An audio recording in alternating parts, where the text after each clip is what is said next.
you don't exist. Take a perk and a talk of that shit. Money swallowed like sis. Did it perfect in the kid. Got a billion who take on my hate. Look at better put on the road I just spent. I know we got $1 million. The devil that shit ain't not cheaper than again.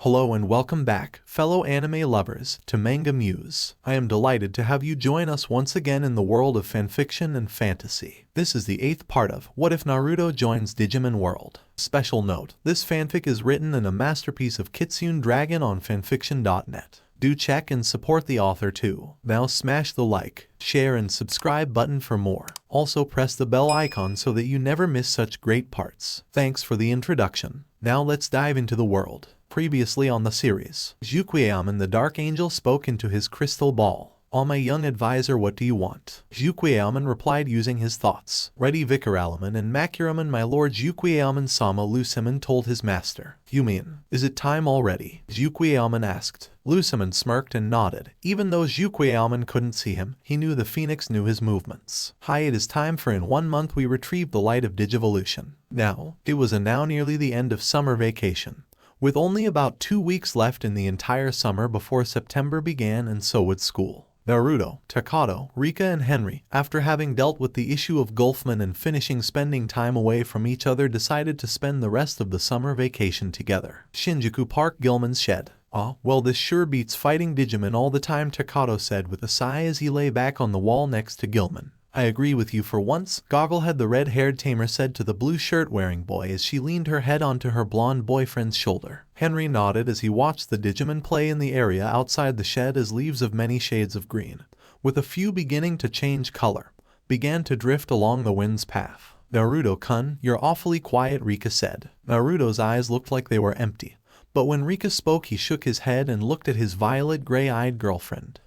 Sorry, just talking with Kyuubi about something concerning you three," he said, pointing at the 3 preteens. "Us?" they asked, receiving a nod from the shinobi tamer. "What would you and Kyuubi talk about that concerns us?" Henry asked, voicing everyone's thoughts. "You're training," the blonde stated simply. "Training? But we already did that with you," Takato whined. Naruto looked at the blue D-arc-wielding tamer. "True, but Rika-chan hasn't, and besides I think it is time you go beyond learning martial arts," Naruto said. "Beyond martial arts?" Henry asked. "What else could we do but use hand-to-hand combat?" Naruto smirked as that was the question he had hoped Henry would ask. "Oh, nothing special, just..." Naruto formed a rasengan, how to use chakra. "Nani?" the 3 exclaimed. The Digimon stopped whatever they were doing and ran over to their human tamers and looked at them oddly, silently asking what the hell was going on. "Are you serious?" Rika asked. "Hi, you 3 are all strong in your own right, but I think it is time I upgrade that strength, and I can't always be there to protect you, Rika-chan," Naruto said, turning to Rika. "So what will we learn? Water walking? Walking up a wall with no hands ... or maybe breathing a fireball like you do?" Takato said excitedly, earning a chuckle and a sweat drop from the other 3 tamers. "What's going on?" Gatomon finally asked. "Oh, Gatomon ... how long were you all standing there?" Henry asked. "A minute or 2, anyways. I'll ask again. What the hell is going on?" "I'm telling them about how I will be teaching them on how to use chakra," Naruto replied. The Digimon nodded. "Oh, okay," they said as if it were an everyday occurrence, but then the information was finally relayed through their brains once more before their eyes bugged out of their heads and they looked at the blonde with wide eyes and slack jaws. "Are you serious?" "Of course, why wouldn't I be?" the blonde asked. "Well," Naruto Dorumon began, Dorumon sweat dropped as he couldn't find any words to answer that question. "So what will you be doing with Rika?" Renamen asked, concerned for her tamer's well-being. "Well, first off, I will have Cagemanshins tutoring them one-on-one. But I will have to work Rika-chan quite hard because she hasn't learned how to fight yet. Also I will be teaching them on how to use basic weapons like the shuriken and kunai, and after that I will be teaching them on how to access chakra, how to use it, and finally put that into play by teaching them a few basic jutsu like the bunshin, kawarami, and henge, along with katten, gaokaku no jutsu, and futon, daidappa for example," Naruto explained. "I see, but what will the times of the training be? Because I mean they are only 12. They have curfews most likely," Renamen said with a tilt of her vulpine head. "Well, that depends on the times they have to return home," Naruto said. "I have an 11 o'clock p.m. curfew," Takato said. "Same here," Rika and Henry answered simultaneously. "Well then, the training will begin at 8 o'clock sharp. No tardiness from any of you, and I'm not going to go easy on you, Rika-cha. You may be my girlfriend, but you still have to catch up to Takato and Henry. I have already taught them mixed martial arts and have trained their Digimon as well, so Dorumon and Gatomon will also be training Renamen. Naruto explained to both female tamer and Digimon. Hi, the two females replied with a nod. Alright, well then now that that's over with. Naruto paused as he saw Takato raise his hand like a student would do when he wanted to ask a teacher a question. Yes Takato, why are Cagemanshins being appointed to us instead of you just training us yourself? The goggle-wearing tamer asked. Because I have some training to do myself, Naruto answered with a foxy grin. There's a jutsu I have been working on with Kyuubi, but it's not fully completed and I need a secluded area for it be done, so I will be gone from Shinjuku for the 2 weeks of vacation we have remaining, and from what I've noticed, all three of you are quick to think and are able to adapt and pick up things quickly, just like me, so I'm sure you all will be able to complete my training by then, Naruto explained. Dorumon, Gatomon. Naruto called to his Digimon. Hi, Naruto. The two Digimon asked. You two are in charge while I'm gone. That means that you are to watch over the others, and also Dorumon, you're in charge of the apartment. But please don't eat my entire ramen supply, Naruto pleaded. This caused everyone in the vicinity to sweat drop. Don't worry, I won't eat it all, the purple-furred dragon said with a wave of his claws. I'll just eat most, he mumbled beneath his breath softly. Alright, any more questions? The blonde asked before seeing Gilman raise his claws. Will we getting training from Dorumon-sensei too, Narutomon? Gilman asked. That is up to Dorumon, Naruto said before forming his favorite cross-shaped hand sign. Cagebanshin no Jutsu. 3 clones of the blonde shinobi appeared, all with serious looks on their faces. Alright, you 3 are to train Rika-chan, Takato and Henry, and I have given enough chakra to each of you to survive for the 2 weeks, so you'll be able to withstand the normal punches and kicks along with flicks and being impaled with pencils. Hi Naruto, Teichu the clone said with salutes. Naruto nodded with a playful smirk. He then kissed Rika on the cheek and waved goodbye to the others. I'll see you guys in 2 weeks. I have to go to the apartment and get my stuff, and then I'll be on my way. And the whisker-marked blonde vanished in a whirl of wind and leaves. Well, these last 2 weeks are going to be interesting, Terrierman commented. The next day, training day. The group had arrived in front of the shed where Gilman lived and were ready to start the training at 8 o'clock sharp. The Naruto Cagemanshins, the original Naruto, had left behind when he left. Dorumon and Gatomon were there waiting for them. Aw, so you came, one Cagebanshin said. But we're missing somebody, the second blonde clone stated. True, where is Wong and Terrierman? The third asked his fellow clones. What are you 3 talking about? Rika asked as she approached her boyfriend's carbon copies with Renamen, Takato and Gilman. Henry and Terrierman aren't here, Gatomon and Dorumon informed her. Oh, well, where is he? The goggle-wearing tamer asked. Maybe he went to buy us bread, Gilman guessed. Everyone looked at the crimson-scaled lizard with a sweat drop. Gilman, really? Dorumon asked. This caused Gilman to chuckle nervously before everyone heard the sound of running footsteps. They turned to see the approaching form of Henry Wong and his Digimon partner, Terrierman, atop his head of blue hair. The boy was holding a rolled-up piece of paper in his hand and was panting heavily as he stopped in front of the group, clutching his knees as he attempted to catch his breath. Whoa there, Henry, what's the rush? The first clone asked. Yeah, dude, you look like you were running from a Digimon or something, Takato added, patting the boy on the back. The Asian tamer panted before catching his breath, and then stood to his full height as he looked Takato, who was exactly his height, in the eyes. The blue-haired Asian tamer then held up the piece of rolled-up paper to the brown-haired tamer. The Devis. I know what kind of Devis might come next, he panted. This caught everyone's attention as the second Naruto Cagebanshin swiped the paper from Henry and unfurled it to view its contents. What is this? Henry, this is a calendar with pictures of the animals from the Chinese zodiac, the clone informed the group. What happened? Couldn't find the ones with the bikini girls on them, the thread clone joked, earning himself a glare from his creator's girlfriend. After all, his thoughts were his boss's thoughts. I'll shut up now, Rika-chan. Good, the sole female human of the group said with a smirk. So, what does the calendar have to do with the Diva Digimon? Gilman asked. Well, I've noticed that the Devis are all modeled after the animals in the Chinese zodiac, so if we cross out the ones we've beaten, then we can have an idea of which ones we would have to face in the future, Henry explained. I see, an excellent hypothesis, Dorumon said before Gatomon spoke. So let's see this then, the white-furred cat Digimon said before swiping the calendar from the clone that was holding it. Oi, what was that for? The clone exclaimed before it got a glare from the blue-eyed feline, which he returned tenfold. Rika-chan, he was afraid of. Gatomon ... not so much. Anyone have a pen? Dorumon asked. Takato fished one out of his pocket and handed it to the purple-furred dragon. Why do you need a pen? The goggle-wearing tamer asked. To cross out the ones we've beaten, he answered with knowing look in his eyes. Afterwards, everyone's eyes were trained on the calendar. Anyways, let's see. She lay out the piece of paper and held it down using a few strategically placed rocks that were found nearby. The devas that have appeared and we have defeated so far are the tiger, DORUMON. DORUMON put a big black X through the month that had a picture of a tiger on it. SANDRUMON is the snake and the rooster would be SINJURUMON. RENAMON added. 2 more large XS filled the boxes of the months that contained pictures of the snake and a rooster. We've also beaten INDRAMON, who would be the horse, DORUMON said as he drew the large letter through the month of the horse. VAJRAMON would be the ox, Rika piped in, earning another X on the calendar. PAJRAMON would be the ram, sheep of the zodiac. TERRYMON and Henry said simultaneously. DORUMON nodded as he drew the X through the month of the ram, sheep. And the rat would be CUMBRAMON. GATOMON said with disgust as she hated rats, especially that perverted little pest. Good thing he was dead now. DORUMON drew the final X, which showed the remaining types of devas that would approach Shinjuku to get Kalumon. While the remaining animals left are the rabbit, the dog, the dragon, the monkey and the boar.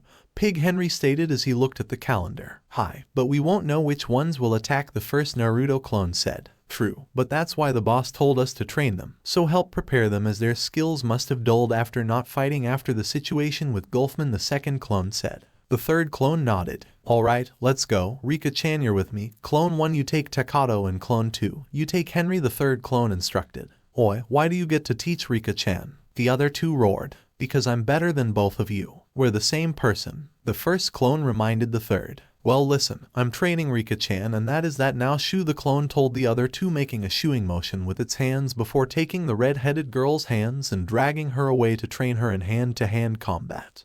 So the other clones cursed before telling Takato and Henry to come with them. The Digimon were all that remained of the group after that. So DORUMON, will you be teaching us again? Gilman asked. I don't know, you and TERRYMON have learned basically everything I taught you about fighting, and the rest of your training would only be completed by experience. As for RENAMON, she doesn't really need much help in fighting either, the ex-antibody holder replied. Well then let's just take a break then and sleep, TERRYMON suggested. I have taught you well, TERRYMON. Hi, DORUMON sensei, the dog-eared bunny chuckled. With the Tamers and the clones, since it was the first day, the clones decided that it would be best if all the 3 preteens worked together instead of separately. Okay, first of all we will be teaching you more of the taijutsu, also known as hand-to-hand combat, since we need to get Rika-chan up to speed, the first clone stated. Right, so Rika-chan, clones 1 and 3 will be helping you while I will be dealing with Takato and Henry.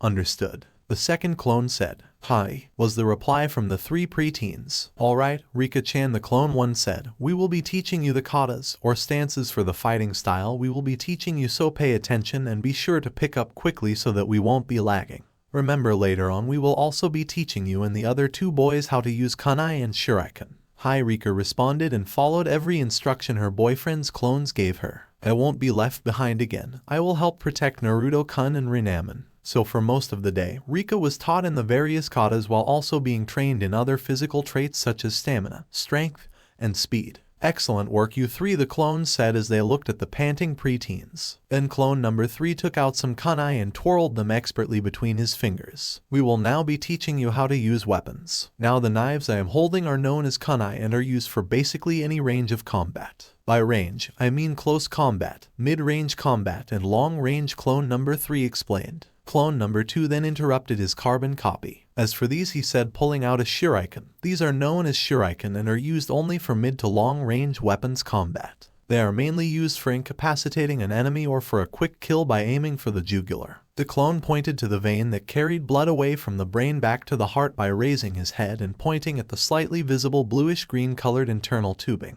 So, what do we just throw them? That, and also you have to improve on your accuracy because I doubt any of you have even held these weapons once. I held a kunai once, Henry piped in. Did you know how to use it? Clone number 1 asked. No, the Asian tamer replied with a sweat drop. Well then, let's get to it then. We'll provide you some targets for you to throw at and we'll keep practicing with those weapons until the end of the training session. This schedule will be continuous, starting off with your taijutsu training, followed by your physical training, and then followed by your weapons training. You will continue to use your weapons until you can throw your weapons perfectly in the center of your targets, clone number 2 instructed. Hi, Naruto-sensei. The 3 young tamers responded before starting the weapons training. The 3 clones then turned to each other and nodded before flashing through hand signs. They then planted their hands on the ground. Daten, Tsuchibunshin no Jutsu, Earth Style, Earth Clone Jutsu. The 3 clones yelled as they formed a multitude of Earth clones of varying heights. Alright, now for the finishing touches, clone number 2 said before flashing through hand signs. Raiden, Reikurai no Jutsu, Lightning Style, Thunderbolt Jutsu. The second clone held out his index and middle fingers as if he were pointing at something with them.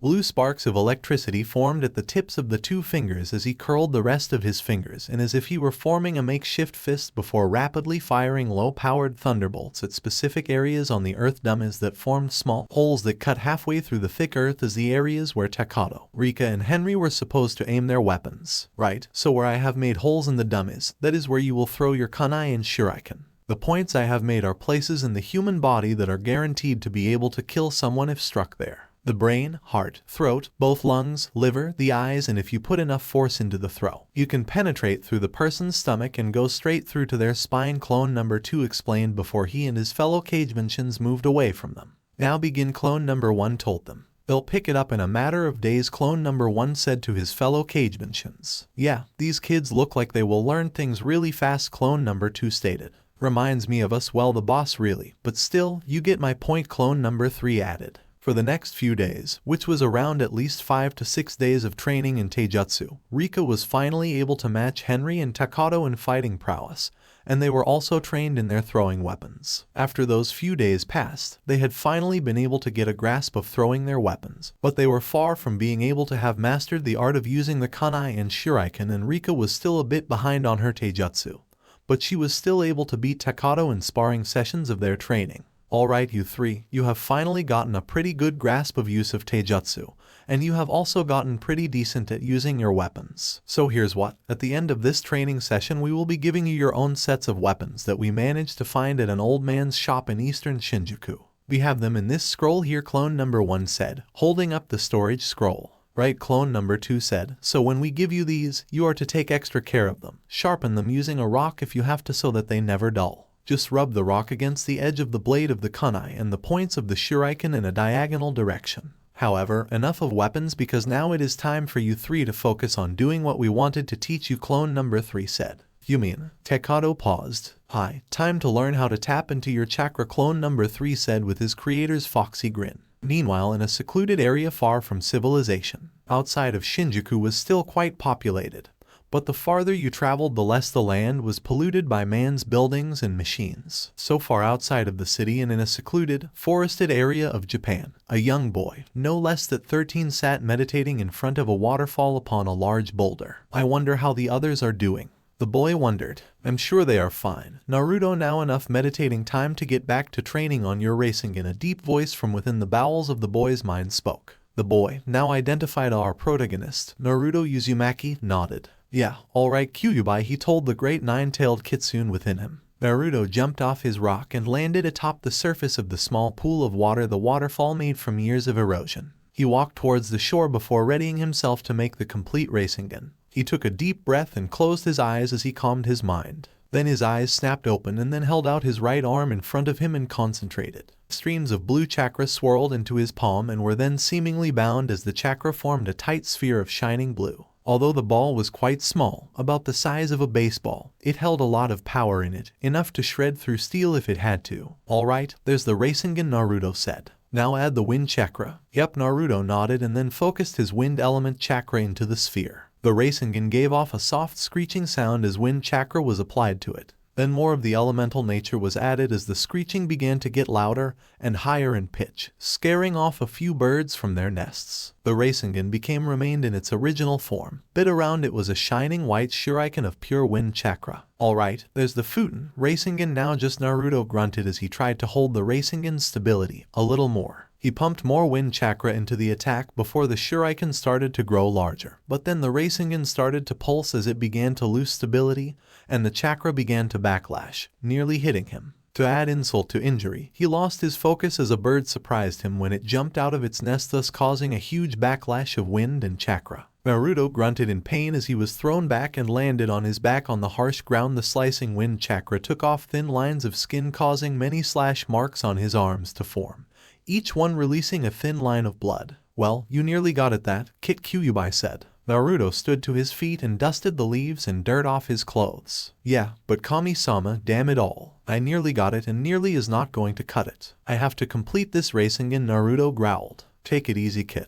Maybe you should rest a bit, Kyuubi said. I mean, ever since you found this place 2 days ago, you've been non-stop. Well, I need to get this done. School is about to start and the others are training. I can't take a rest every time I get frustrated at not completing the rasengan, the blonde shinobi responded. He pounded his fist against the grass-covered ground, causing a dent to form in the ground from the force. So it's like trying to look left and right at the same time. I can't do it, Naruto said through gritted teeth. Well, you can actually. You can make a Kagebenshin and look both ways, the most powerful of the Biju interjected. Naruto's eyes widened in realization. Look left and right at the same time, Kagebenshin, Naruto whispered. Kit, I got it, I know how to do it. Arigato, Kyuubi, I love you. If you were in a physical body I could kiss you. You're welcome, and Bleck, please don't kiss me. Even if I did have a physical body, don't, Kyuubi said. Naruto giggled with glee before jumping up and down in happiness before forming his favorite cross-shaped hand sign. Kagebenshin no Jutsu. He formed one carbon copy of himself. Alright, form the rasengan, he said to himself. He formed the spiraling chakra sphere in his right hand.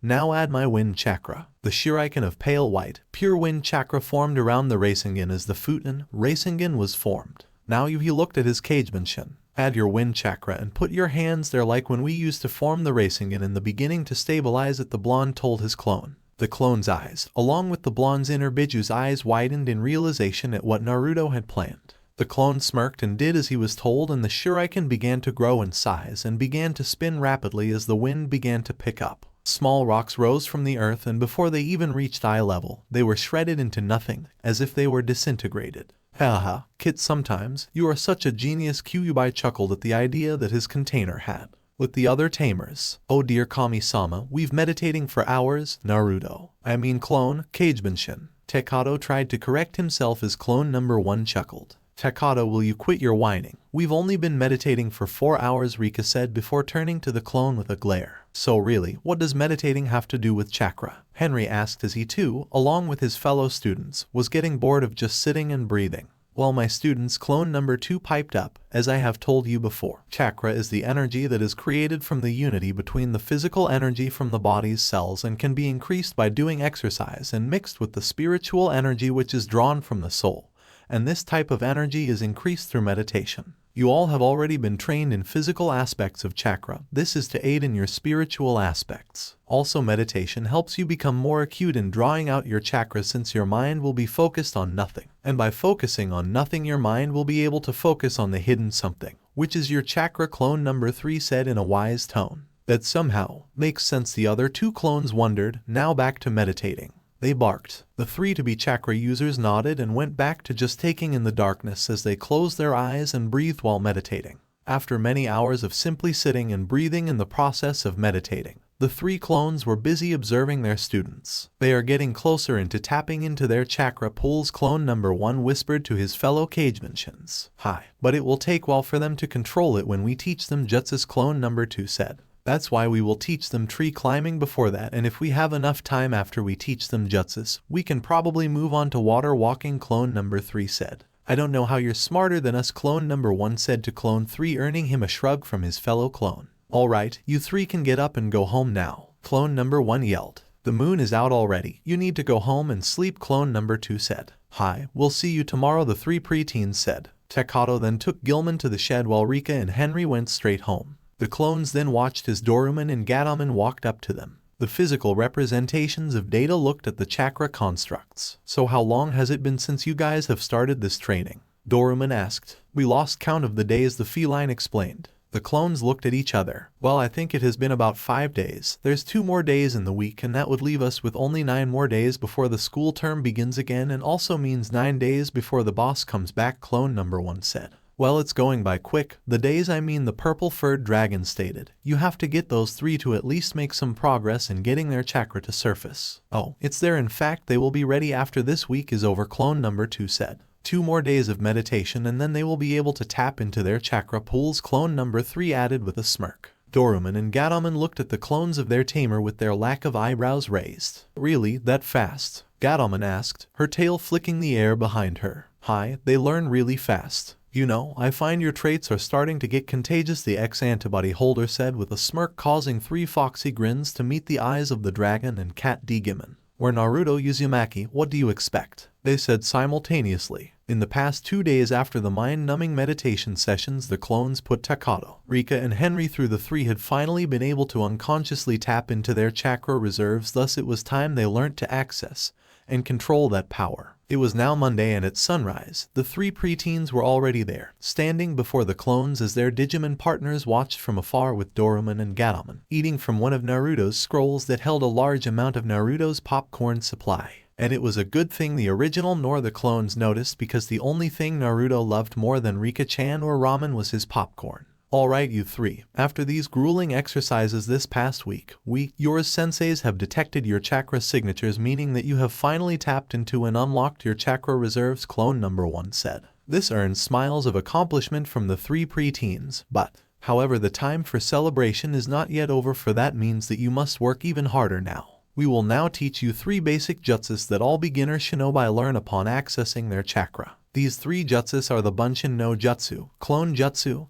Henge no Jutsu, Transformation Jutsu, and the Kawarami no Jutsu, Substitution Jutsu, clone number 1 explained. Now then, as to how these techniques are performed, we will do so through demonstration. Seeing as how the boss gave us enough chakra to sustain ourselves for the 2 weeks he will be gone, along with enough to actually perform these 3 basic jutsus, we shall each show you one of the techniques, clone number 2 said. Mateo, you 2, we still haven't taught them the hand signs for jutsu. Before teaching them anything we need to teach them those, clone number 3 interjected. What do you mean by hand signs? Rika asked. Yeah, Henry and Takato said simultaneously, agreeing with their female friend as to what hand signs were. True, clone number 2 said, having ignored the words of his pupils and more to that of his fellow clone. Alright, well, seeing as how you 3 are incapable of performing and even knowing the signs used for ninjutsu, I will teach them. Alright, well, there are 12 hand signs, and just like the zodiac, each hand sign is named after an animal. Ram, rabbit, dog, rat, bird, rooster, boar, pig, dragon, horse, tiger, ox, snake, and monkey, the second clone explained while also performing the hand signs as he called out each one. These hand signs are used to help perform and help channel chakra in order to perform ninjutsu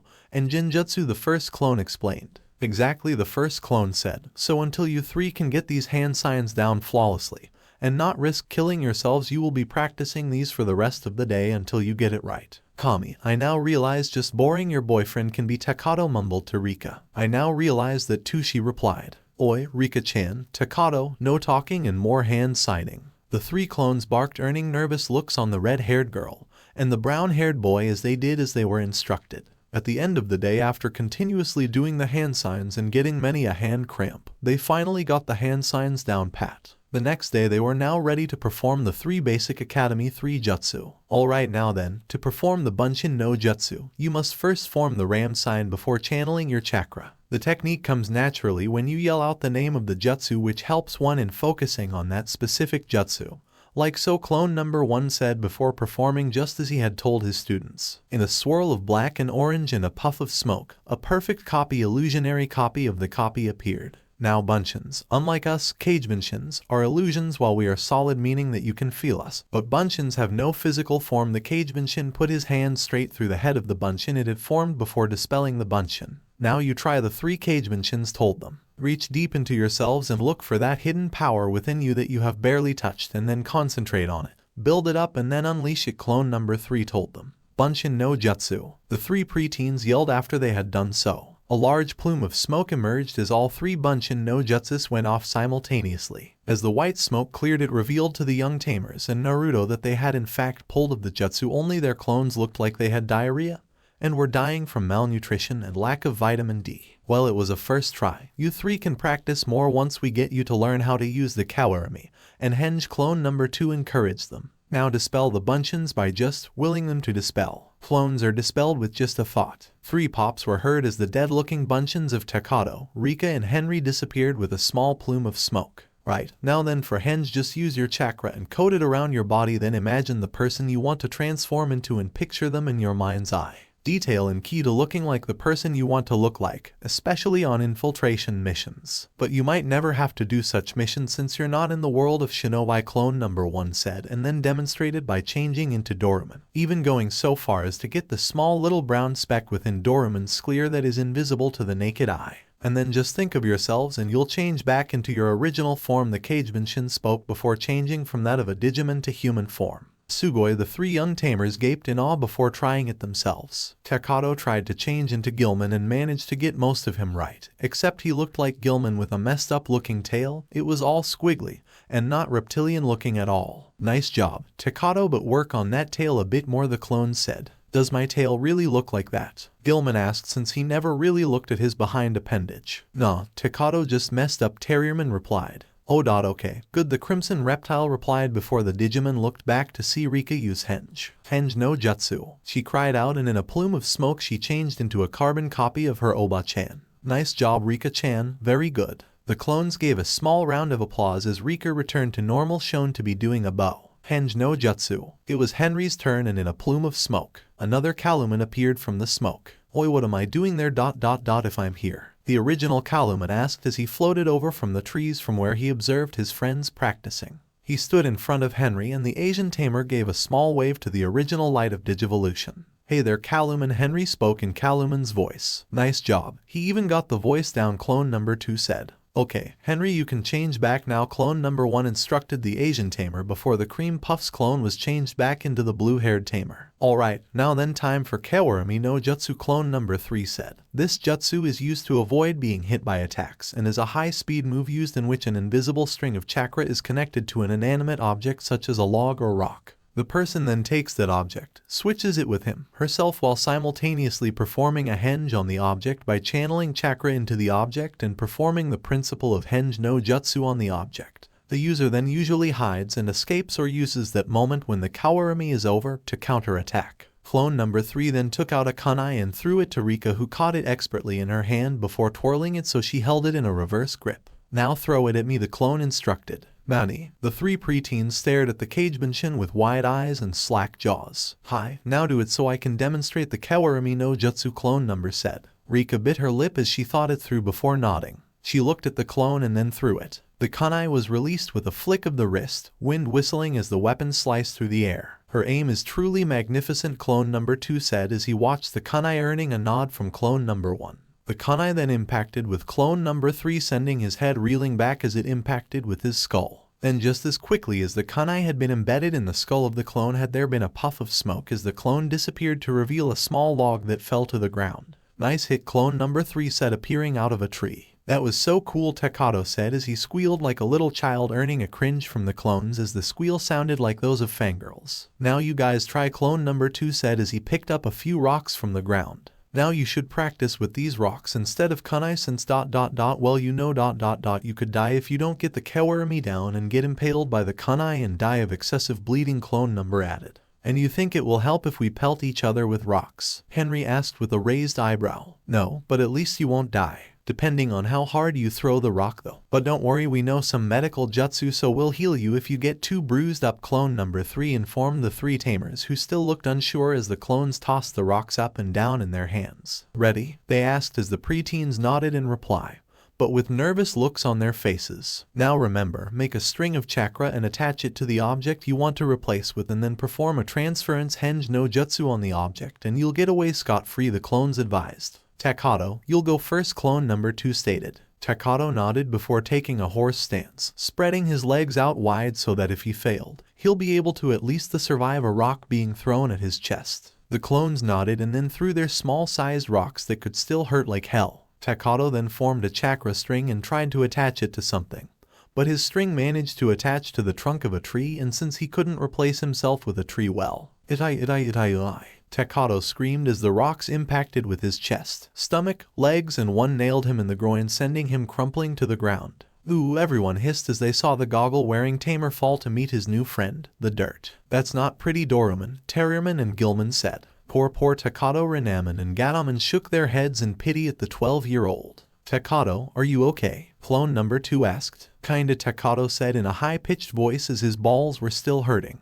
The three clones then put their hands near Takado's groin and their hands glowed with green healing chakra. Good, he'll be fine. There's nothing out of place and he's not infertile, the clones announced, making everyone's sweat drop. Okay, you just stay there and don't walk. No problem, Takado gave a thumbs up, clutching his still paining balls, but they were healed but hurting. Rika-chan, your turn, clone number 1 called out. The redhead groaned. Time skip 1 week later, last day of summer vacation. Well, you three have done surprisingly well these past 2 weeks, clone number 1 said. You have mastered the ability to access your chakra as well as mastering the Bunshin, Henge and Kawarami, clone number 2 added. Also, you have been able to do a satisfactory amount of work on the tree climbing exercise we taught you using just your chakra, clone number 3 said as he stepped aside to show 3 large trees in the park that the 3 in training shinobi used. The trunk was littered with slash marks from the kunais they used to mark their progress. Is there anything else left to teach us? Henry asked. No, not really. You have mastered the basics. Now all that's left is to use elemental jutsu. The 3 clones each took out a piece of paper and handed it to each of the young tamers. Pump your chakra into the piece of paper I have just handed you and we will determine your elemental affinity, meaning which type of elemental jutsu you are most suited to, clone number 1 said. Hi. The 3 complied and did as they were told, and a blue glow surrounded the paper as they pumped chakra into the paper. Takado's paper became soggy, Rika's became ash as it erupted into flames, and Henry's turned to dust. Okay, so Takado, you have a water affinity, Rika-chan, you have a fire affinity, and Henry, you have an affinity for earth, clone number 3 said.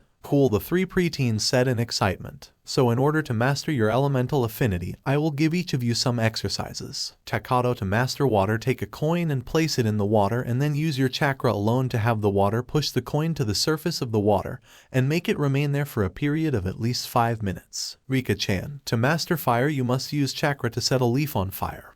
And Henry, you must be able to convert a rock into mud by using chakra to change its molecular makeup, clone number 1 said. A rock into mud? That's impossible, Henry said. The 3 clones smirked before walking over to a few decent-sized rock, about the size of Henry's head. The clones each picked up a rock and then channeled chakra into the rock. Everyone watched in awe as they saw the rock start to sway and seem to liquefy. The gray and brown rocks began to turn a dark chocolate brown as they became mud. The clones let the mud slide to the ground and then used a minor water jutsu to wash it off. Care to say that again, Henry? Though the Asian tamer shook his head as the 3 foxy grins from the 3 cage Bunshin formed. Also, I have few jutsu. Each of you will have to learn when you finish mastering your elemental affinity, clone number 1 began before reaching into his rather large weapons pouch and took out 3 scrolls. Takado, your jutsus are basic, yet can be quite effective if used right. The jutsus in here are Kirigakure no Jutsu, Hidden Mist Jutsu, Suten, Suijon Heki, Water Style, Water Wall, Suten, Mizubunshin no Jutsu, Water Style, Water Clone Jutsu, and Suten, Suiru no Jutsu, Water Style, Water Prison Jutsu. The cage Bunshin tossed the scroll to Takado, who caught with his eyes shining as he stared at the rolled up piece of paper. Rika-chan, yours are also basic fire jutsu that are actually quite powerful if enough chakra is put into the jutsu. But start off with the minimum amount before you blow up something or yourself. Yours are Katen, Gaokakyu no Jutsu, Fire Style, Grand Fireball Jutsu, Katen, Houseka no Jutsu, Fire Style, Phoenix Flower Jutsu, Katen, Tabunshin no Jutsu, Fire Style, Fire Clone Jutsu, and Katen, Landon, Fire Style, Fire Blast. Rika nodded and smirked as she caught her scroll. And finally, Henry, Daten jutsus are quite powerful, but are also useful for defense, so I've given you a bit more jutsus to work with. 2 more to be exact. So you will have 5 jutsus to spend your time learning. Henry nodded as clone number 1 told him his jutsus. Daten, Doryuheki no Jutsu, Earth Style, Earth Wall Jutsu, Daten, Shinju Zanshu no Jutsu, Earth Style, Inner Decapitation Jutsu, Daten, Damu, Earth Style, Dome, Daten, Doryutega, Earth Style, Mud River, Daten, Tsuchibunshin no Jutsu, Earth Style, Earth Clone Jutsu, and Daten, Arijigoku no Jutsu, Earth Style, Antlion Jutsu. Henry nodded as he caught his tossed scroll and put it in his pocket. I have taught all I have to teach. Now all that is left is for you to master jutsus that I might teach you later on in the journey, the clones said to the 3. We were honored to be your students. Naruto-sensei. Takado, Rika, and Henry bowed low to the blonde shinobi tamers cage Bunshins, who smirked. Rise, for it is not us you should be bowing to. But to the cage Bunshin suddenly vanished in plumes of smoke, causing the 3 preteens to blink in surprise. You should be bowing to me, the original Naruto. Uzumaki Namikaze, the original Naruto, said. The group of Digimon who were standing by immediately stood up and ran towards the pre-teenage Tamers and gaped as they saw the blonde shinobi. Dressed in his usual garb, a black t-shirt with an image of an orange-scaled dragon with orange flames along the hem and the edge of the sleeves, dark blue jeans and orange and blue sneakers. However, his clothes were slightly covered with dirt due to his journey. "Yo, what's up?" Naruto gave a small wave and a wink in order to imitate his former silver-haired sensei. "Naruto," the others asked. In the flesh, suddenly the foxy grinning blonde was tackled to the ground by his friends and girlfriend. He grunted as he felt the full weight of a few Digimon and 3 preteens nearly crushing his lungs and ribs. "Domon, nice to see you, Naruto-sensei," the 3 preteens said with a wink showing hey we're just teasing their teenage friend. "Haha, arigato. Nice to see you all too," Naruto said, dusting most of his clothes off. Dorumon then latched himself onto his tamer's back as if he were riding piggyback, and Gatomon jumped and rested comfortably on the blonde's spiky head of hair, taking their usual resting places on their tamer, as if he never left. "I'm guessing you missed me." "No, of course not," Dorumon said with a smirk and his voice dripping with sarcasm, earning a chuckle from Naruto. "I missed you guys too," the blonde shinobi tamer replied and petted the purple-furred dragon and the white-furred cat Digimon. The 2 Digimon smiled before jumping off and kicking Naruto lightly, sending him forward, stopping just in front of the red-haired female. "Naruto-kun," Rika spoke. "Rika-chan," Naruto stated, his blue eyes looking into her violet-gray ones. The 2 seemed to be staring each other down before the shorter redhead embraced her boyfriend with a few tears running down her face. "It's good to see you again." "What do you mean? You had my Cagemanshins, didn't you?" he joked. "No Cagemanshin could replace the real you, and you know that," Rika said as she continued to hug him. While the Jinchuriki was cut off from any further speech as Rika kissed him full on the lips, making his eyes early roll back into his head as he nearly fainted when she started to use her tongue in the kiss. He quickly regained his bearings and kissed her back before the 2 separated after a 15 seconds of kissing. "So how was training, you 3? Did I push you all too hard?" "Nope, you were fair, with just the right amount of disciplinary attitude," Henry replied. "What he said," Takato stated, pointing at Henry. "Cool, so Takato, make any progress with Jerry-chan?" Naruto teased, wiggling his eyebrows slyly. Takato blushed before turning away and mumbling about Nosi, embarrassing blonde shinobi. "Well then, seeing as how your training is nearly complete, only having to master your elemental affinities, I say we go and have a nice dinner by Takato's bakery," Naruto suggested. "Yeah," everyone agreed. "You do know, you all can't come," Henry told the Digimon. "I mean, it would be weird having a large amount of digital monsters in your bakery." This caused everyone to sigh. "By the way, how did you know about our elemental affinities?" Rika asked. "Remember, Cagebunsons relay whatever they do and know back to me," the original blonde Jinchuriki replied. "Well, okay, we'll see you back at the apartment," Dorumon and Gatomon said with a wave before walking off. Terrierman walked away with Renamon since Henry's and Rika's places were in the same general direction,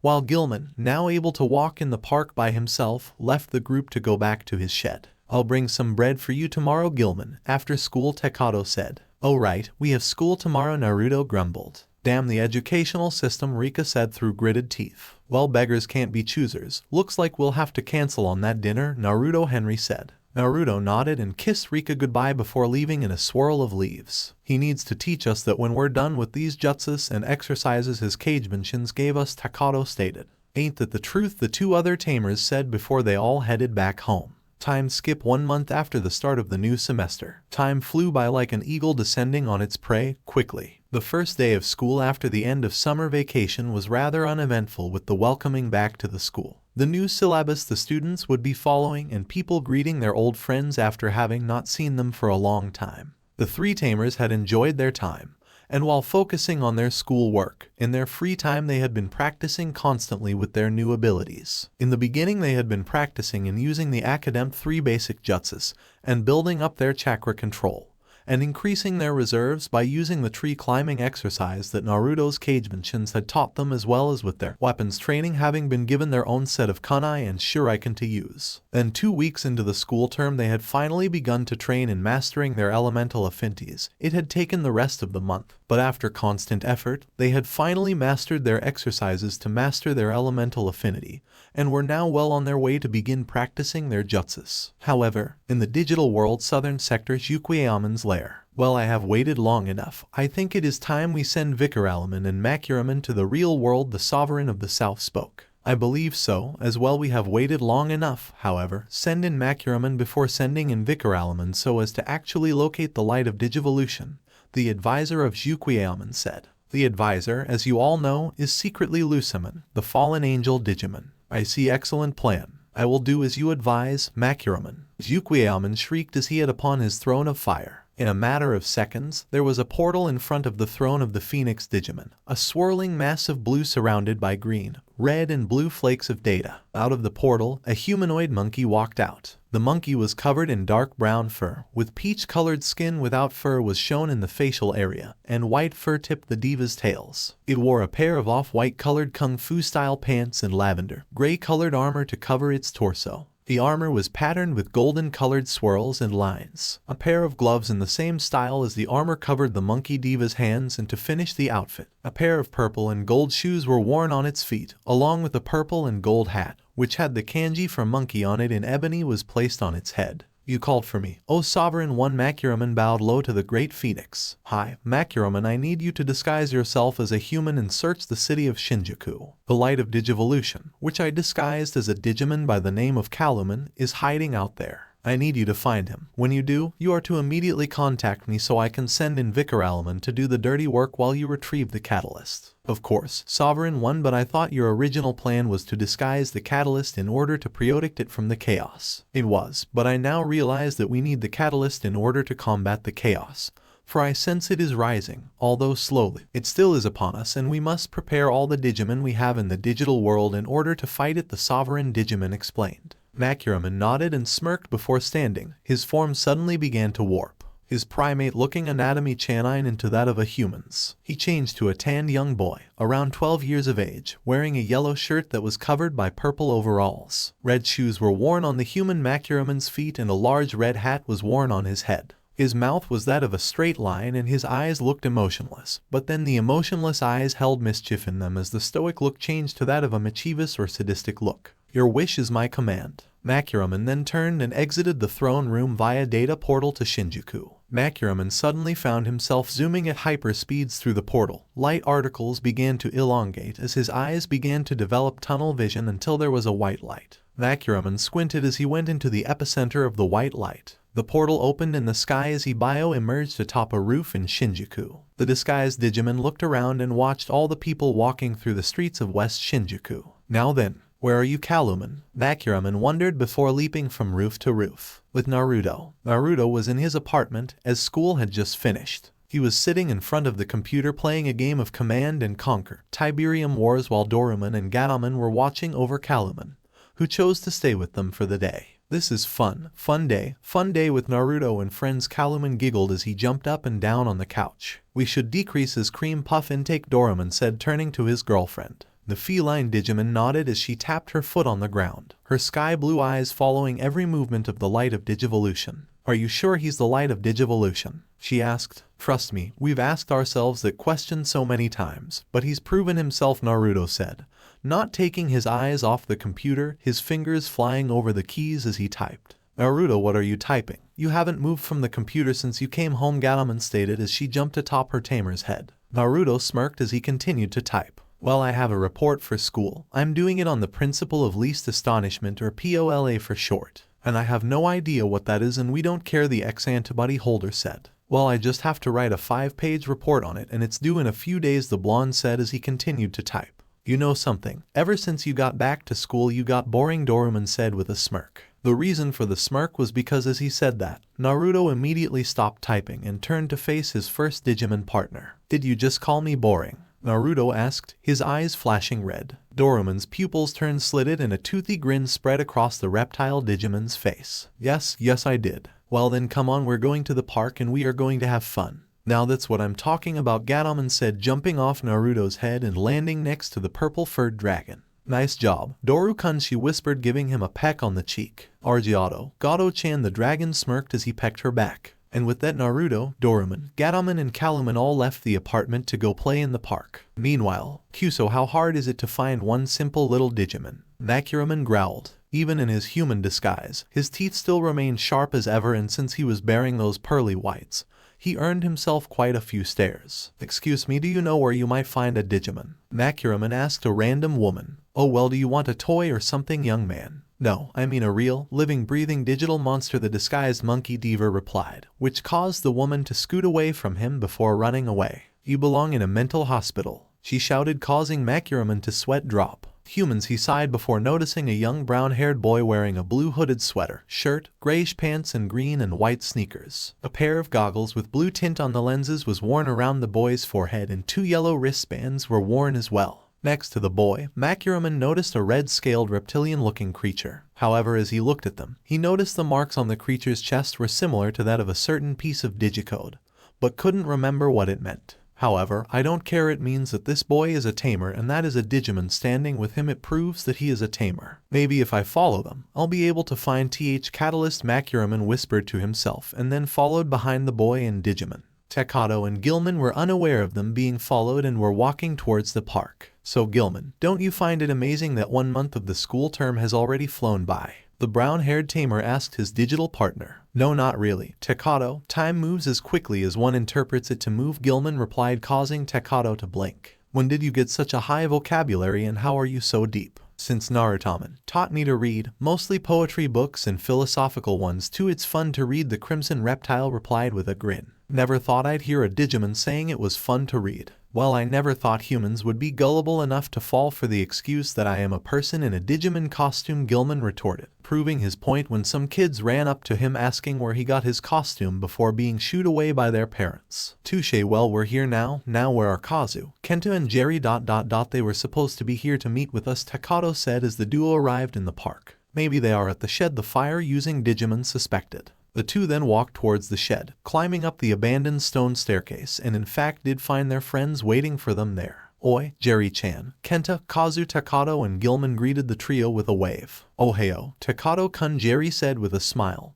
her puppet hand barking its own words. "What took you two so long?" Rika grumbled as she walked out of the shed with Henry, Terrierman and Renaman. "Well, I got lost on the road of life." Takato tried the blonde's excuse, causing Henry and Rika to sweat drop at the lame excuse for an excuse. "Oi, it's a good excuse," a voice from the trees said. Everyone turned to see the blonde drop down from a branch with DORUMON and Gatomon by his sides. "Naruto-kun," Rika asked, "I thought you said you'd be busy all day with a report you had due for school in a few days." "Yeah, well, I decided to take a bit of a break and continue tomorrow," the blonde replied. "That and I called him boring," DORUMON said with a smirk, causing the Tamers, their Digimon and the regular people to sigh. Meanwhile, MangaMuse was crouching on a tree branch, hidden amongst the leaves as he observed the group. Well, the Tamer and their Digimon are there some regular humans as well, but where is the Catalyst? The monkey diva thought, his fangs nearly poking through the flesh of his disguised human form. Time passed by and the sky was alight with the colors of fire. Reds, oranges, and yellows of different hues replaced the blue and the white clouds began to turn a bit dark-colored. MangaMuse was bored as hell as he had continued to observe the Tamers, waiting for the Catalyst to appear. "Oh, to the great Fanglongman, where the hell is that stupid Kalumon?" The monkey diva began to beat his head against the trunk of the tree he was resting on repeatedly before he heard a playful shriek of laughter. Turning around, the monkey diva's eyes lit up as he saw a white cream puff of a Digimon with purple-edged ears,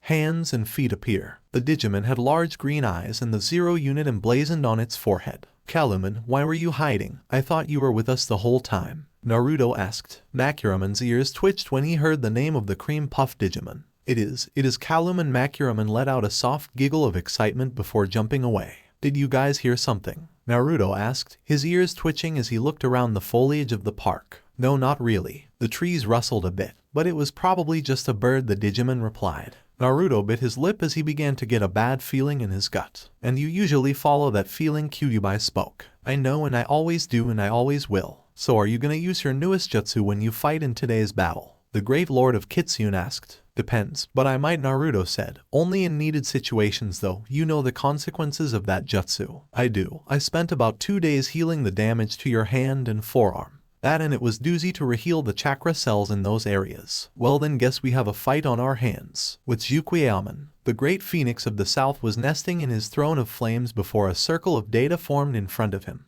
The circle suddenly showed the image of the disguised MangaMuse. "Well, my lord, I have found him. I have found the light of Digivolution, Kalumon." Very well done, follower of DIGIMON. I shall send VERYYYY right away, the large bird replied. The monkey diva nodded before his image vanished in a flash of red data flakes. DIGIMON turned and smirked to a large shadow within his quarters. Are you ready, boar diva? The large shadow nodded as it stepped into the light, showing its gruesome face. The individual resembled a giant wild boar with clam gray skin. A large amount of golden brown fur covered most of its body, except for the snout, tusks, and hooves. There were red bands wrapped around the ankles of each of the boar diva's 4 limbs. 3 spikes came down in a straight row along the boar's back, and 3 smaller, red spikes jutted out of the diva's forehead in a triangular formation. Silver patterns lined its fur, surrounding its red eyes as well. As always, Lord DIGIMON VERYYYY answered. The boar diva then turned to see a large portal awaiting him. No failures, the sovereign of the south stated. Of course, my lord. The boar diva made one last boar before turning back to the portal and vanished as white flakes of data upon entering the portal. Shinjuku Park. The sun was still in its setting stage as the night had yet to come. Kazu and Kenta yawned as they watched their friends play with the Digimon.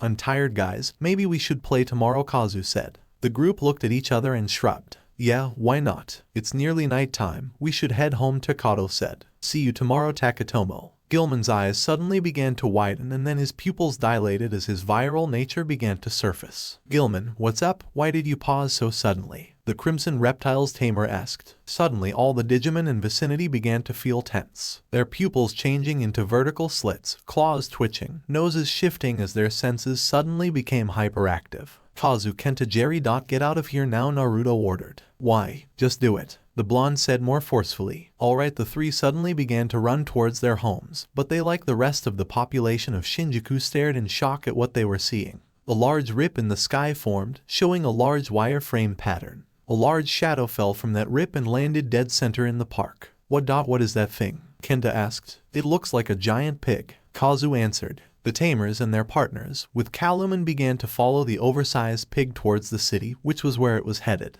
Rika quickly took out her D-Arc, and even from that distance, the gargantuan piece of pork was scanned, and the information came up in a matter of minutes. That is VERYYYY, a holy beast Digimon in an ultimate level. Most likely the boar diva. His massive size grants him large amounts of strength and endurance. His attacks are Fusion Ball and Boar Bog, the red-haired tamer read. You guys, it's time to digivolve, the blonde shinobi said. The 4 tamers took out their D-Arcs and their Digivolution cards before swiping them through the slits on the side of them. Digimodify, Digivolution activate. Kaluman jumped atop Naruto's head as the crystal matrix began to glow crimson. Digivolution. Renamen was engulfed by a swirling blue egg of data. Renamen Digivolve 2. Renamen's form changed to resemble a large golden and white-furred kitsune with the edges of the white fur that glowed with mystical blue flames on the paws. Instead of 1 tail, 8 more had sprouted out, now 9 blonde-colored tails, each tipped with white fur that seemed to also glow with mystical blue flames just like her paw fur. The bottom of Kyuubimon's mouth was white, and 2 purple slash marks were shown underneath her still glacial blue eyes, and a large white mane extended along the entire length of her neck. The yin-yang symbol was shown above each of her 4 legs, and one lay on the center of her forehead.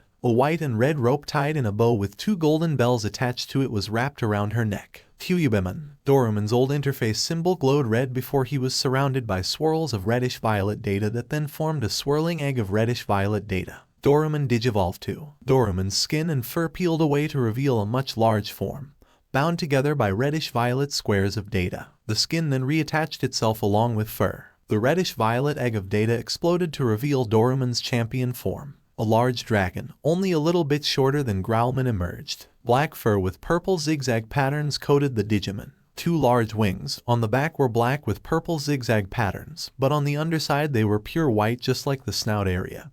Hands, feet, wrists, and ankles along with the tip of the new Digimon's tail. A collar of white fur formed at the base of the dragon's neck, and the ears were more pointed than before. Sharp teeth lined its jaws, and 3 crimson claws on each of the dragon's forelimbs and back limbs seemed to shine. Orange eyes seemed to glow in their sockets. Finally, the red triangle, outlined in gray, the old interface, lay in the center of its forehead. Dorugumon. Terrierman was surrounded by an egg of swirling green data. Terrierman Digivolve 2. Terrierman's skin peeled away to reveal a large green rabbit covered in wireframe pattern, or blue squares for a simpler term. The skin then reattached itself as Terumon's body grew into that of a larger rabbit. His face and ears were entirely green. The edge of the ears, the body and muzzle of Gargomon being a tan color. A red diamond lay in the center of the champion level's forehead. 2 red slash-like marking were on Gargomon's cheeks. His hands were replaced with Gatling guns. A string of ammunition was strapped across the trigger Happy Bunny's chest, and he wore a pair of navy blue jeans. Gilman was surrounded by a swirling red egg of data.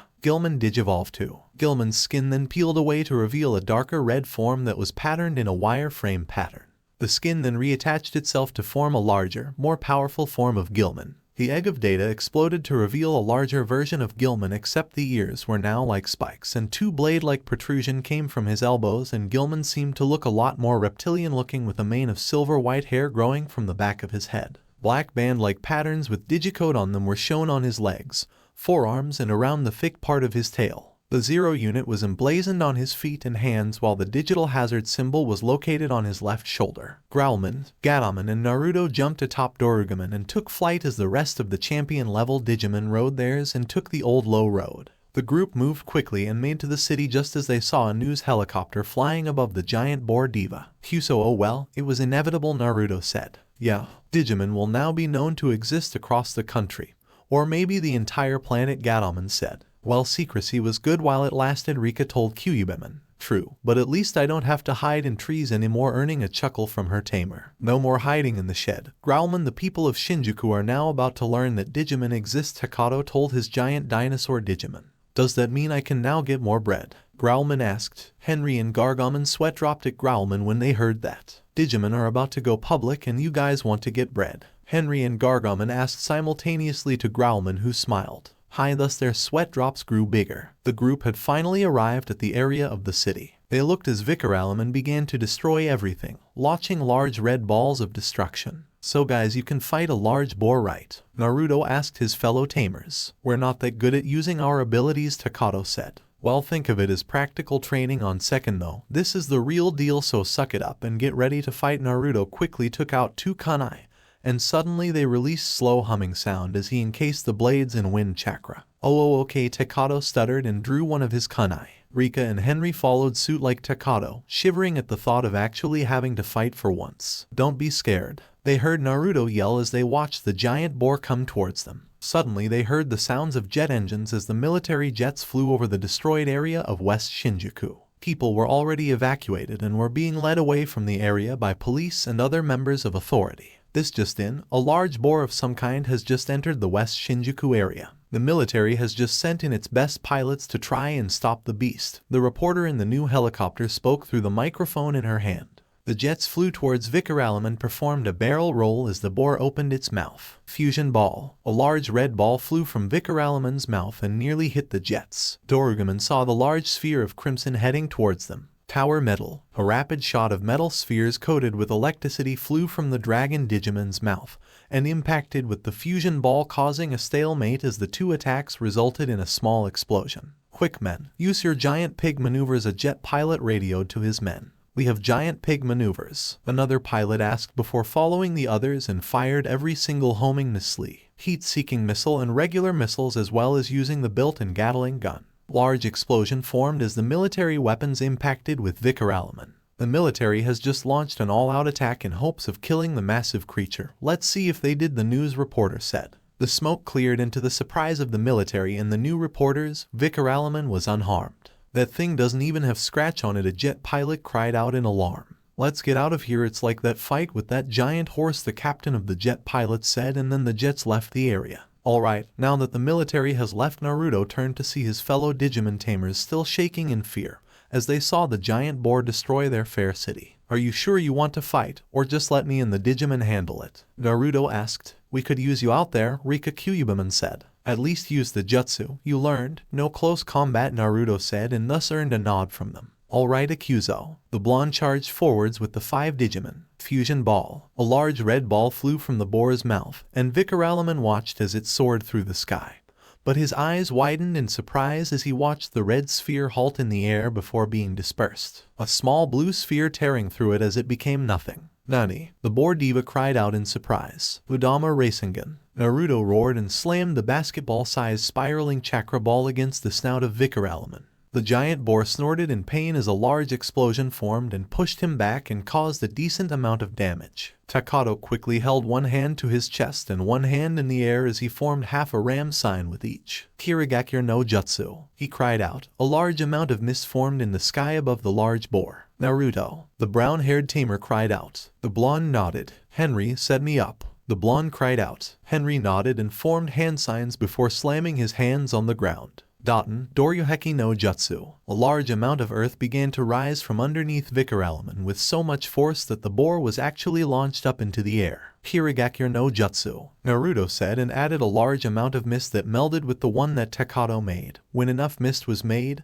Naruto flashed through a large amount of hand signs at speeds no one could keep up with, unless you had the Sharingan. Tsuryuden no jutsu. A large water dragon formed from the mist that VERYYYY was just below. The entire mist condensed and the water dragon roared to the heavens before spotting its master's target. The dragon descended and slammed into the large boar with tremendous force, sending it down onto the ground, creating a crater as well as soaking the boar. "Rika-chan," the blonde commanded. Rika nodded and performed some hand signs. "Katen in dawn." A large stream of fire flew from the fiery-headed girl. Now normally, since Rika was average in the use of this attack, the result wouldn't have had the effect it would normally have with a master such as Naruto. Of course, the blonde decided to help his girlfriend out a bit. "FUNN kamikaze no jutsu." A large gust of wind flew from Naruto's hands, and just as the Katen in dawn reached VERYYYY, the winds connected and thus a large storm of fire formed, burning the pig. "We're having pork chops tonight," DORUMON cried out. Thus it was the Digimon's cue to attack. Tower metal. DORUMON fired a large amount of metal spheres, and each electrically charged one hit dead on as the boar howled in pain.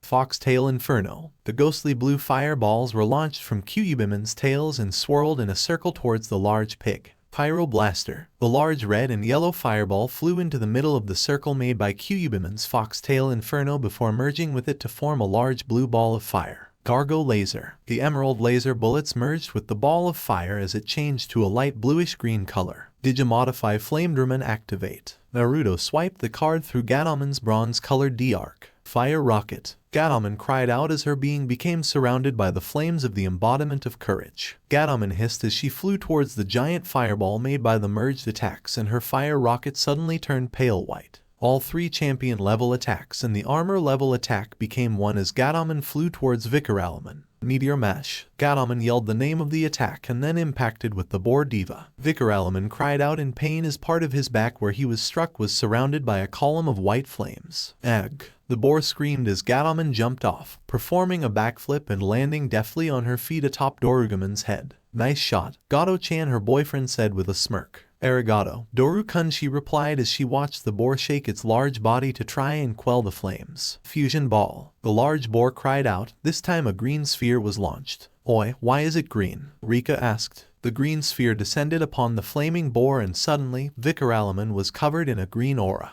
The flames that covered his body were gone in a flash, and suddenly the intense burns were healed as well, making VERYYYY good as new. So the green ones heal and the red ones destroy. It's a perfect combination for him. He must have a lot of stamina and could destroy the entire city. "We have to stop him now," Dorugumon roared. "Yeah," was all the others could say. "Let me handle this for a while. It has been a while since I've fought on my own," Naruto said. Naruto-kun." The others yelled in protest, but he held up his hand. "Don't worry, if worse comes to worse I will retreat and will go ultimate, understood?" The group was silent, but nodded. Baka-tamer Dorugumon and Gatomon growled. "I'll be okay, you two." The blonde chuckled at his partners before forming a Cagebunshin. The Cagebunshin quickly added chakra to Naruto's hand as he formed a rasengan. Udama Rasengan. Naruto crashed his large orb of chakra against VERYYYY again. VERYYYY skidded backward as Naruto continued to attack. Doruden no Jutsu. A large earth dragon, about twice the size of a Hummer limousine, rose from the bowels of the earth and struck the large diva. VERYYYY growled before forming a red sphere. "Take this, human fusion ball." The large red sphere flew towards the blonde shinobi, but Naruto quickly drew on Kyuubi's chakra and formed hand signs. FUNN. K's no Yeba, a large wind blade formed in Naruto's hands, and the attack sliced that of the divas in half. Naruto then ran and threw his wind blade, stabbing the diva in the back, literally. Then Naruto ran towards VERYYYY and drew on his large chakra pools. Tajukage Bunshin no Jutsu. Naruto yelled. Everyone's eyes widened as they saw well over 1,000, at least 4,000, clones of the blonde shinobi jump into the air and descend upon the boar, each with a rasengan in hand. Naruto Ninpu. Naruto Yonsen Rasengan Renden. Naruto's ninja art, Naruto 4000 Rasengan Barrage. The 4,000 clones yelled before thrusting the spiraling chakra spheres from all sides. VERYYYY threw out and stabbed a few hundred clones before they could hit him, but the numbers proved too great. At least 3,000 of the clones impacted their Rasengans into the boar diva's flesh, tearing through it. A large explosion of chakra resulted from the impact of so many Rasengans. After the clones dissipated and the smoke cleared, VERYYYY was still standing, albeit barely. Fusion Ball. The boar diva managed to shoot a green sphere upon his body and heal most of his wounds, allowing him to stand once more, much to Naruto's frustration. Kage Bunshin no Jutsu. Naruto cried out as he formed 4 clones, using his favorite cross-shaped hand sign. All 5 Narutos went through hand signs before readying their attacks. Katen, Karyunden no Jutsu. Fire Style, Fire Dragon Blast Jutsu. A large fire dragon blasted from one clone's mouth. Daten, Doryuden no Jutsu. Earth Style, Earth Dragon Blast Jutsu. A large earth dragon rose from the broken, cracked streets as the second clone slammed its hands on the ground. Suten, Suryuden no Jutsu. Water Style, Water Dragon Blast Jutsu. The water in the air condensed as the third clone formed a similarly sized water reptile that roared like its brethren, speeding towards the giant boar. Raten, Raryuenden no Jutsu. Lightning Style, Lightning Dragon Blast Jutsu. The fourth clone clapped its hands together after forming its hand signs before swirling its arms, like a turbine.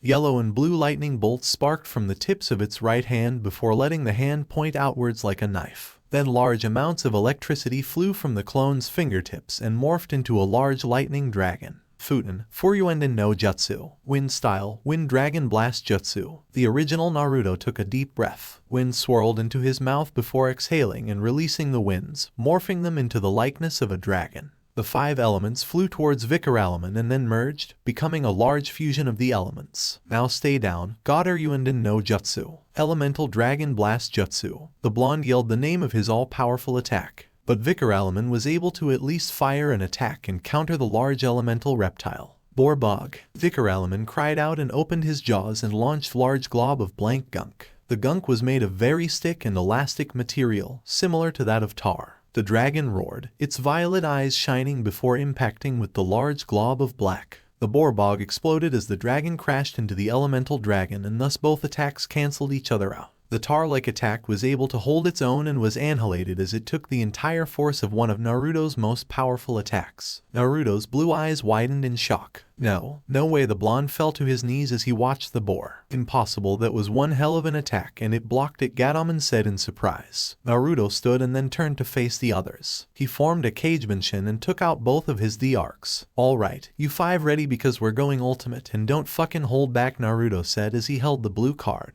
It shone in the evening light, the pixelated D, and the Digimon on its front engulfed in the glow. Kalumon smiled as the upside 0 unit on his forehead glowed brighter than ever before. The other Tamers took out their blue cards and their D-arcs and readied them. Akuzo, Digimodify Matrix Digivolution activate. The Tamers all yelled, Matrix Digivolution. Growlman Matrix Digivolve 2. A carbon copy of the Matrix crystal flew around Growlman before settling itself into the nose where the inverted 0 unit lay on Growlman's snout. The 0 unit glowed as Growlman underwent his transformation. Growlman grew in size and his torso was suddenly surrounded by an armor casing made of chrome digizoid. 2 vernier were attached to his shoulders, and an assault balancer extended like a cable from the back section of the torso armor. His arms were encased in black metal, and along the edges of the black metal casing were long, curved, chrome digizoid blades. A metal, muzzle-like armor was formed around its jaws, but it didn't act like a muzzle as he could still open and close his jaws. The harness for the blades were adorned with the symbol of the digital hazard, and the digi code on its stripes reads, which translated to digital monster. The digivolve form of Growlman roared before slashing its blades in a menacing way, yelling his name. War Growlman, Matrix Digivolution.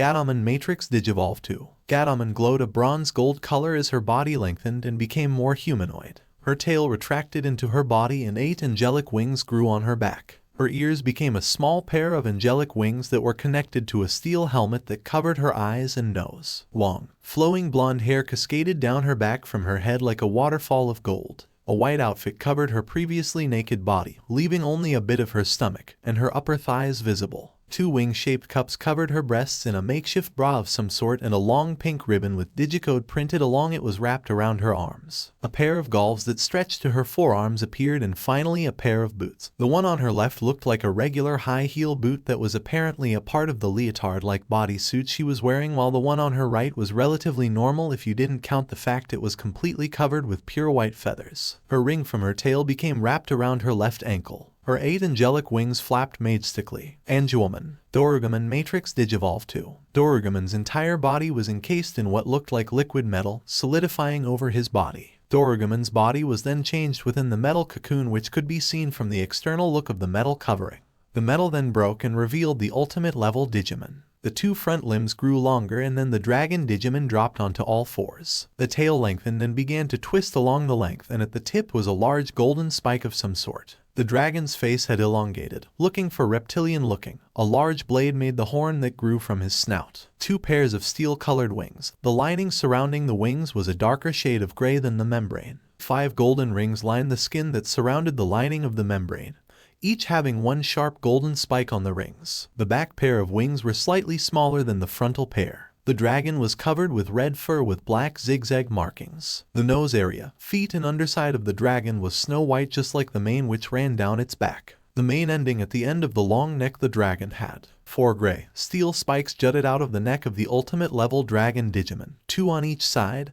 The ears were more pointed. 3 long, sharp black claws poised to kill grew out of each foot, and its teeth were lined with many pearly white teeth. His crimson red eyes glowed with power, along with the old interface that remained on his forehead before releasing a roar to heavens. Dorumon Matrix Digivolution. Gargomon Matrix Digivolve 2. Gargomon fired a few glowing bullets as he was suddenly surrounded by a glowing field of data. His body then disintegrated into data before reforming. Gargomon grew taller, skinnier, and his leg muscles more lean and muscular. Then the bullets he fired before encircled him before forming armor. 2 green and silver armor-like boots were worn on its feet. A green orb-like armor covered its lower abdominal muscles, groin, and a part of the upper thigh area. The red triangle from Gargomon's forehead was placed in the center of the orb-shaped armor. Black arm stockings covered his arms as 2 large missile launchers covered his hands and lower arms. 3 crimson points came out of the rim of the launchers in a triangle formation, making it look like claws. 2 large shoulder pads, made of green and silver armor, were formed.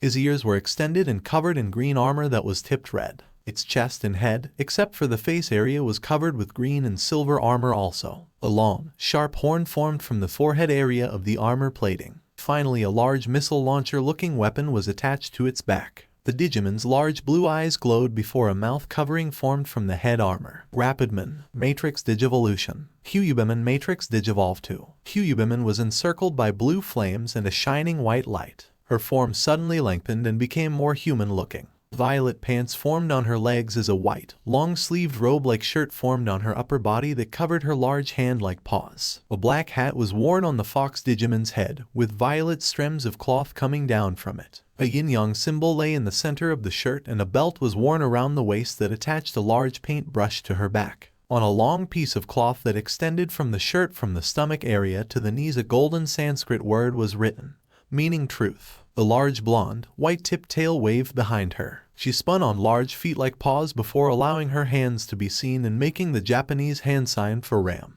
Tailmon, Hypnos HQ. Sir, there are news reports coming from every single news station on television. It's no use, sir. They know about Digimon now, and we can't do anything, Riley told Yamaki as he smashed a cigarette he was holding on the ground. Shit, well, fire up the Juggernaut X, we need to stop it before it can destroy any more of the city. Sir, Tali Onodra, the other computer genius that worked along with Riley, spoke. What? The shades wearing blonde bellowed, obviously pissed.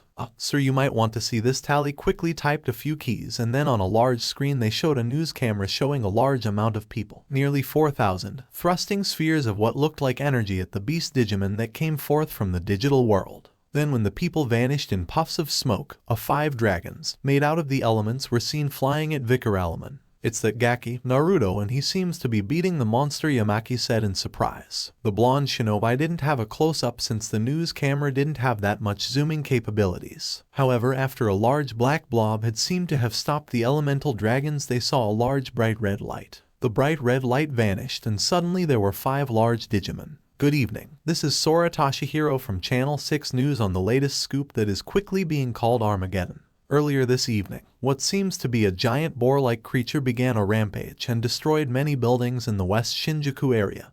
Many deaths, with a minor amount being able to survive with fatal injuries. These people were not able to be found, however, since the giant boar had blocked the road that led to that area. Right now the West Shinjuku is being declared a hazardous area, and the entire population of the West Shinjuku area are being migrated to other parts of the city by the authorities. Furthermore, it seems that more of these creatures, that sources tell us to be known as Digimon, have arrived. However, they seem to fighting against the giant boar. Also, it seems that there seems to be another creature that holds characteristics similar to that of a human's. A blurred image, due to the flying debris damaging the news helicopter's camera, of Naruto was frozen and put onto the screen, surrounded by his army of 4,000 clones for the world to see. This individual possesses superhuman powers and has managed to push back the giant Digimon. Our hopes now lie in the hands of those other monsters that are fighting the boar and the humanoid creature. Sora stopped talking as she quieted down to view the fight, the news camera being fixed on the battle from the aerial view.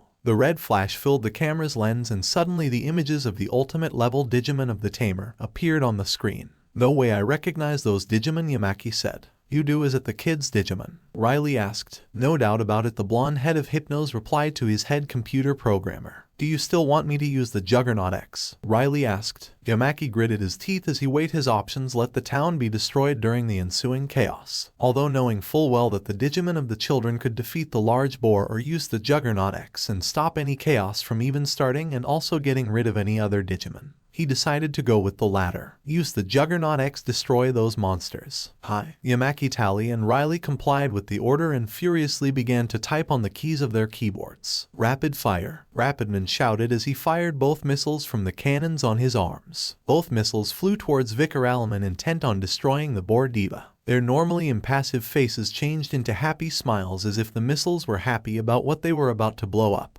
"Pitiful attack," the boar diva cried out before lashing out with his tusks. Both ivory tusks struck the 2 missiles and sent them veering off course and crashing into 2 separate buildings. The missiles detonated and caused both buildings to collapse and crumble into rubble. Tailmon rushed forth and struck with a powerful kick to the snout of VERYYYY.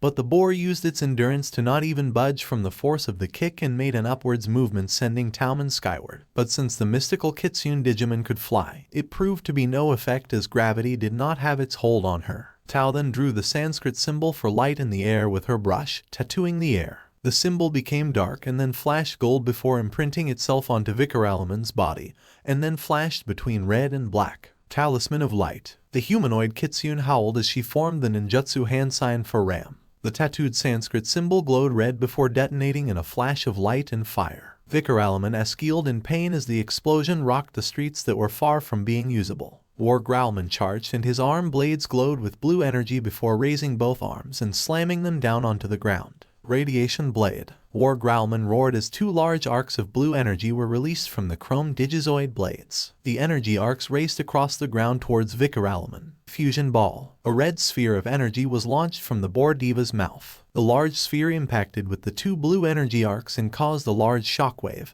and a dust cloud to form. Using it as cover, Angewomon flew through it and then punched the boar full in the forehead, sending its large head reeling back from the blow before flying upwards and then forming her angelic bow. Celestial Arrow. The 8-winged angelic Digimon yelled as she fired an arrow of light from her bow that materialized out of nowhere. The arrow flew straight and true, tearing through thick fur, blubber, and flesh, causing a deep wound in the diva Digimon. Angewomon then fired 3 more arrows. The 4 arrows released pulses of light energy in the form of white lightning. VERYYYY squealed again as DORUMON flew down and attacked. Bloody Tower. The Crimson Dragon of Steel roared before striking out with the golden spike-tipped tail. The spike impaled itself through the boar diva's forehead before being dragged across in a sideways motion, leaving a large gaping slash in the boar diva's head. VERYYYY roared before lashing out with very single body part that was movable. His tusks slammed into DORUMON, sending the dragon into the rubble of what used to be an apartment building. He then widely fired fusion balls, all of them crimson, meaning they were destructive in nature. Due to their numbers, some managed to hit the tamed Digimon and send them into the ground or into buildings, rubble. DORUMON roared as he burst through his earthen prison, debris flying in every which way.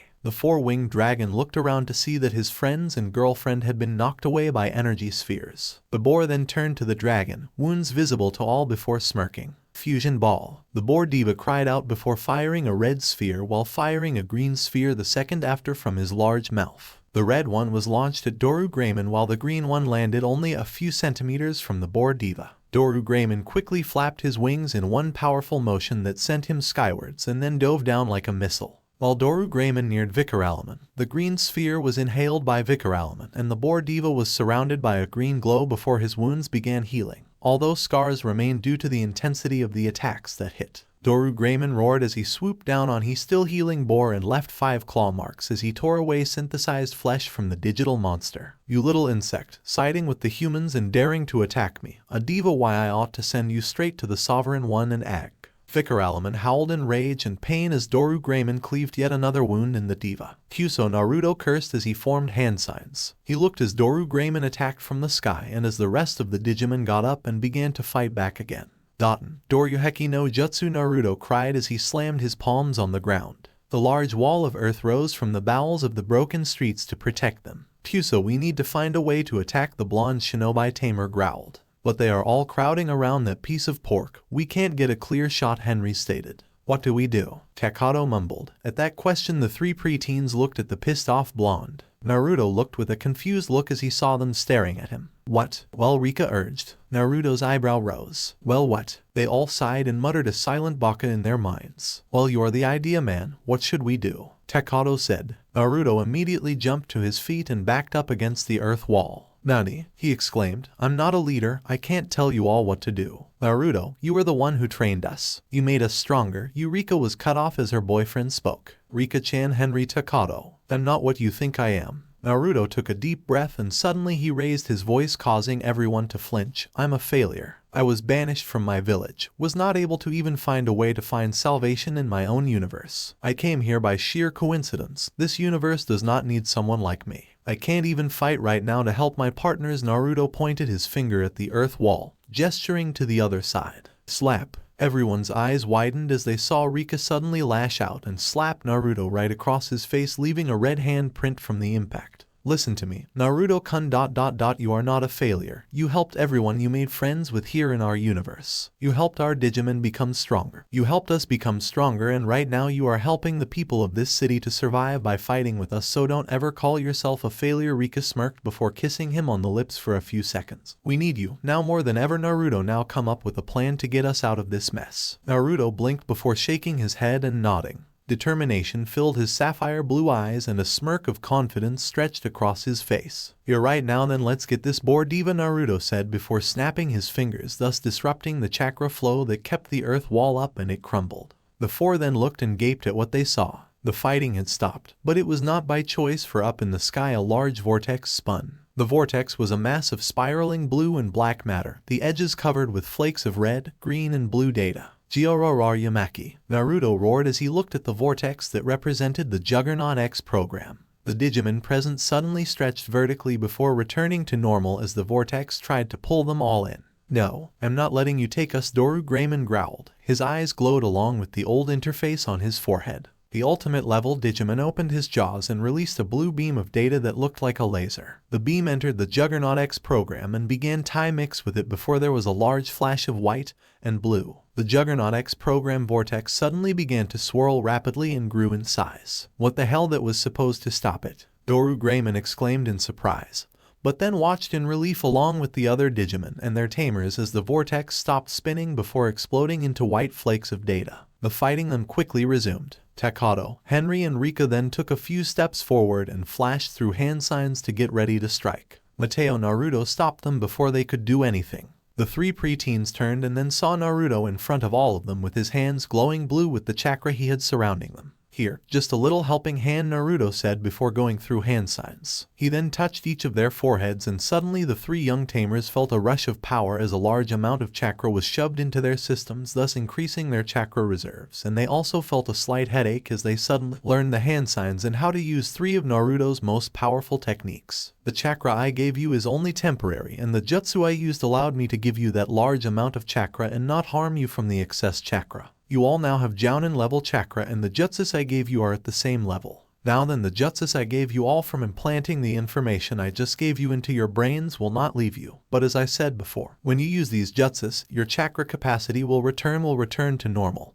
and you will feel slight exhaustion as a side effect," Naruto explained to them. The blonde then turned away and began to run. "Mateo, Naruto-kun, where are you going?" "A little run," he said as he flashed through hand signs to perform one of the Namikaze Kekkai Genkai Jutsu. Jinten, Onsoku no Jutsu, Speed Style, Speed of Sound Jutsu. Then before the eyes of the younger tamers, in 1 second Naruto was standing right in front of them, and then in the other second, there was a resounding boom as Naruto broke the sound barrier, moving at 330 meters per second. The three tamers then turned back and saw their Digimon attacking the large boar diva. Borbog. VERYYYY launched a large black tar-like substance from his maw and struck Rapidman and Tailmon, sending them to the ground and immobilizing the duo. Radiation Blade. Growlman roared before bringing down both his glowing blue blades on the boar diva, thus causing 2 large gashes to form on the boar diva's body. Growlman then spun and slammed his thick heavy tail against the snout of VERYYYY, sending him back. Agumon fired 3 arrows with a cry of celestial arrow. The arrows of light embedded themselves into the flesh of VERYYYY before DORUMON took to the skies and then released a small sphere of metal that grew to be 10 times the size of the Crimson Dragon. "Set him up for me," DORUMON shouted to the others below him. Fusion Ball. VERYYYY charged a large crimson sphere in his jaws before firing it at DORUMON. Atomic Blaster. Growlman cried out as the gun ports on his chest glowed crimson before releasing powerful twin beams of energy that impacted with the fusion ball, causing a large explosion to form in the air. "Now," DORUMON yelled, seeing the opening for his friends to make. Tailmon and Rapidman managed to break out of the Borbog attack and then charged forth with the others. Growlman charged and shoulder tackled the boar diva, sending it back before Tailmon formed a hand sign and then drew her brush and wrote the Sanskrit symbol for Ra.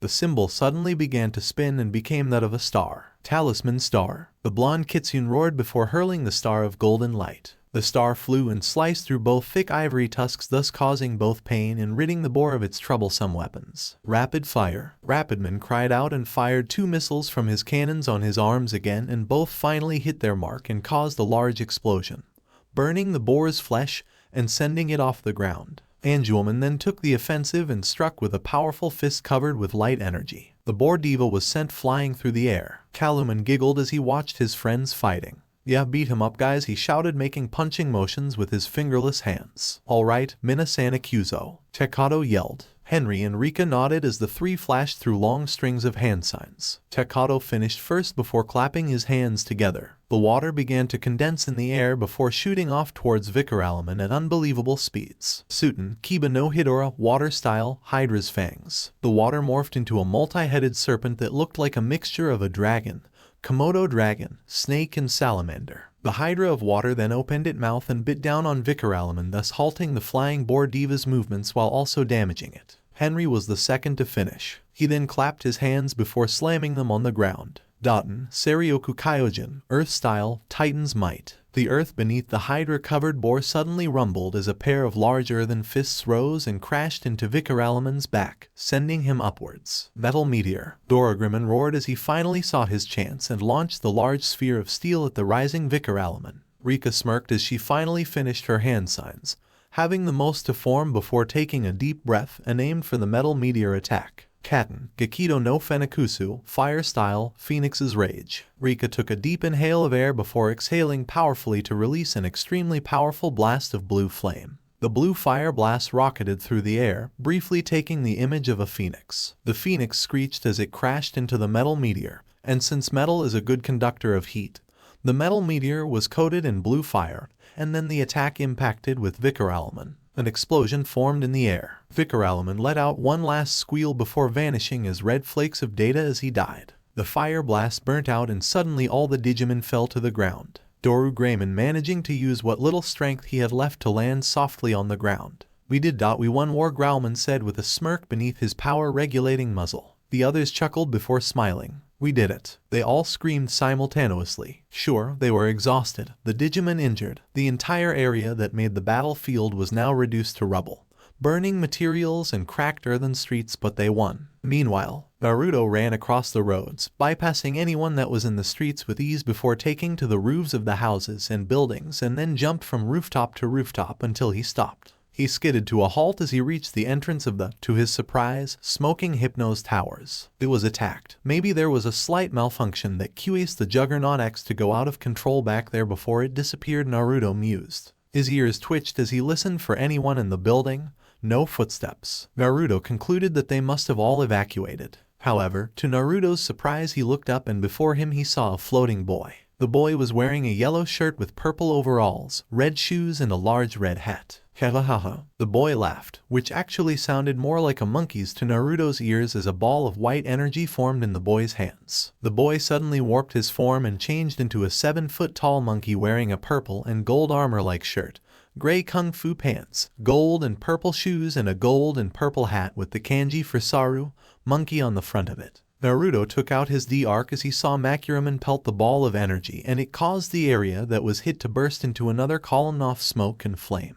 MangaMuse, ultimate level Naruto read, follower of Bayhuman. He is said to be very mischievous and can move with cat-like agility. He is more suited to stealth-related missions. His attacks are Treasure Ball and Primal Orb. Oi, what the hell do you think you're doing? Naruto yelled, jumping to the roof of a nearby building. The monkey turned and smirked. Oh well, if it isn't the annoying human with superpowers that the Sovereign One told me about, MangaMuse said. So the old bird told you about me. Then Naruto formed a rasengan in his hand. You should know you should stop whatever it is you're doing or be eradicated. Oh please, these humans in this building were interfering without plan and... The conversation halted as a loud explosion echoed throughout the air. A ball of blue flame filled the space where the battle between the Tamers and the diva was taking place. VERYYYY was probably killed just now because I know the attacks that Baka Ino idiot boar wouldn't be able to do something like that, Naruto said with a smirk. MangaMuse growled before smirking. And the plan is going following just as the Sovereign One planned it, MangaMuse said before turning and giving a large toothy grin towards Naruto. You know our main goal ... and this was just a distraction. MangaMuse suddenly took off at a speed Naruto couldn't believe. His main goal. Naruto's eyes widened as he realized what the monkey diva meant. Tailmon, the blonde shinobi, pumped chakra into his leg muscles and took off after the monkey diva. In a matter of seconds, the blonde caught up to MangaMuse. MangaMuse, do not do this, the blonde yelled. Hahaha. The monkey cackled and before they knew it, the chased and chaser had made it to the fighting area. MangaMuse quickly spotted Tailmon and in one fluid motion, went towards the white cream puff of a Digimon and scooped him up. I got him, MangaMuse cheered. Naruto dropped down in front of the monkey diva and looked to see his friends tired and down. Naruto Rika panted, what's going on? That monkey is a diva, he's taking Tailmon and now I'm going to stop him. Naruto quickly drew a kunai and threw it at the money diva, who quickly tucked Clawman beneath his arm and grabbed the kunai out of the air and chucked it back at the shinobi. Naruto growled as he ducked and then ran towards MangaMuse. Naruto then released a swift right punch and struck home. Tailmon flew out of the diva's hands from the impact and rolled on the ground as he watched Naruto beat up the money diva. Here go Naruto, Tailmon cheered. Naruto roared in rage as he followed up with a left hook to the face. He went down low and performed a sweep kick, tripping MangaMuse before using a powerful uppercut. The uppercut hit dead on the monkey diva's chin, sending him upwards. Naruto jumped and did a backflip, landing another kick to the monkey's chin, sending him up higher. The blonde shinobi jumped and grabbed the monkey diva's ankles and spun in the air, using the several front flips to build momentum and slam MangaMuse on the ground. An imprint of the diva was formed on the street from the force of the slam. Naruto then swung MangaMuse into the ground before throwing him up and then formed hand signs and slammed his hands on the ground. Daten, Ikaisen Ken, Earth Style, 1000 fists. Naruto cried out and then the earth rumbled beneath him. 1,000 fists of stone, concrete and other earthen materials rose from the ground and pummeled MangaMuse. Naruto then jumped into the air and performed a roundhouse kick, sending MangaMuse into the side of a building. MangaMuse panted as he fell to the ground, but his punishment for an attempted kidnapping of one of Naruto's friends was not over. Naruto grabbed the monkey diva by the throat and then threw him across the street. The blonde then used chakra to increase his speed and performed the speed style combo that he learned from his father's scroll. A resounding boom formed as Naruto took off. Naruto appeared beneath the falling MangaMuse and then performed an upward kick, balancing on his left arm and leg. The kick slammed into the chest of the money Digimon, sending him skywards, a boom following shortly afterwards as Naruto's blows began to move faster than the speed of sound. Naruto then jumped up and punched MangaMuse rapidly in the face and stomach before performing a roundhouse that sent MangaMuse through the air. He then landed on the ground and ran across the broken streets and jumped and performed a bicycle kick that struck MangaMuse in the face and landed again before jumping up once more and performing multiple front flips to slam MangaMuse on the ground. But Naruto never lost his momentum as he spun around quickly and threw MangaMuse upwards. Naruto then channeled chakra into his legs and jumped high enough to be above the rising MangaMuse. Naruto then flipped and performed an axe kick to the solar plexus, knocking out the wind from MangaMuse's synthesized lungs. As MangaMuse fell, Naruto straightened his body and flashed through hand signs. Jinten, Jinburika Renden, Speed Style, Soundbreaker Barrage. Naruto roared as he held his fist back. His fist descended upon the damaged monkey diva. The fist moved so fast it broke the sound barrier twice. However, just as Naruto was about to strike the final blow, above the clouds, the sky ripped apart. Suddenly a large shadow of a bird formed in the rip. A large wireframe patterned the inside of the rift that ripped the sky. A stream of fire suddenly rocketed at speeds that exceeded even that at which Naruto was moving at and struck the blonde shinobi. However, since Naruto never noticed the attack, he was struck in the chest by the fiery missile and sent him flying back and skidding along the streets. His clothes were burnt away and his skin on his chest and some of his stomach was burnt too. Kyuubi immediately began to try and heal the damage. Naruto. The others cried out in alarm at seeing their friend, Tamers, struck by the blazing attack. Dorugamon and Angumon growled, but they were too tired to move. They then directed their eyes to the sky, and as they looked up, just like everyone's eyes, who had looked to the skies to see where the attack came from, widened as they saw the large rift in the sky. A large fiery stream descended from the rift as the large shadow of the bird moved its wings. The flame moved and took on the likeness of a hand and scooped up MangaMuse, who had fallen unconscious from the pain, and then also took Kalumon, who had tried to run away from the scary firearm. Naruto grunted as he looked up in time to see his little cream puff friend being taken right before his eyes towards the rift. No, Kalumon. Naruto struggled to reach out in a feeble attempt to try and reclaim his friend. Then, he looked up and noticed the shadow of a bird, or rather, a phoenix. Naruto growled in rage. His anger caused him to pull on Kyuubi's chakra, but only enough to have his eyes flash crimson. Zuko. The blonde roared to the heavens as the rift closed. Naruto grunted in pain as he shifted into a sitting position. He beat his fist into the ground and a tear fell from his eye. Huso. A few days after the attack, Naruto was walking towards school since the school hadn't been anywhere near the attack. Actually, none of the Tamers' homes were near the battleground, but still many died on that day. The day VERYYYY attacked and the day Kalumon was taken. However, Naruto paused when a black Honda car pulled up next to him. The windows were tinted so Naruto couldn't see who was inside, but his question was answered as the window was lowered and Naruto saw the face of the blonde owner of Hypnos. Yuvi growled, "Yamaki, what do you want?" "I want to talk, only that, and besides it's only 7:20, you have a good 40 minutes before school starts," Yamaki said. He opened the door to the passenger side of the car. Naruto looked a bit suspicious, but he complied. The blonde shinobi looked around before entering the car. "So what do you want?" "Well, ever since the attack on that area of West Shinjuku, the paparazzi and other forms of media have been covering up the entire topic that Digimon are in fact real. There is nothing we can do to stop the public now that the entire population of Shinjuku, heck, I bet even the entire country of Japan or even the world knows of their existence," Yamaki said. Naruto frowned. "Yes, secrecy was a key element in this little thing we had going on," Naruto said. "Now then, what I need you for is that, well, I need your entire group of friends," Yamaki said. "What do you need us for?" Naruto was puzzled. Yamaki would have never asked for their help, but these were dire times and certain things, such as pride, needed to be pushed aside. "Reminds me of Sasuke team," Naruto thought as he looked at Yamaki Sai. "Well, you see, using what was left of our equipment, we discovered that the rift that everyone saw a few days ago was actually from the digital world leading to the real world. Yeah, I kinda figured that when I saw the giant Digimon that kidnapped one of my friends, another Digimon." Kalumon. Naruto muttered the name of his kidnapped cream puff. "Well, I think we can both help each other out." Well, the rift managed to cause a large amount of data to be released into the real world from the digital world. The data that was released was then spread across the city and accumulated into one spot, and thus it formed an anomaly of some sort, Yamaki explained. Continue, Naruto stated, his interest perked. Well, we believe the data accumulation anomaly to be a portal into the digital world, Yamaki said.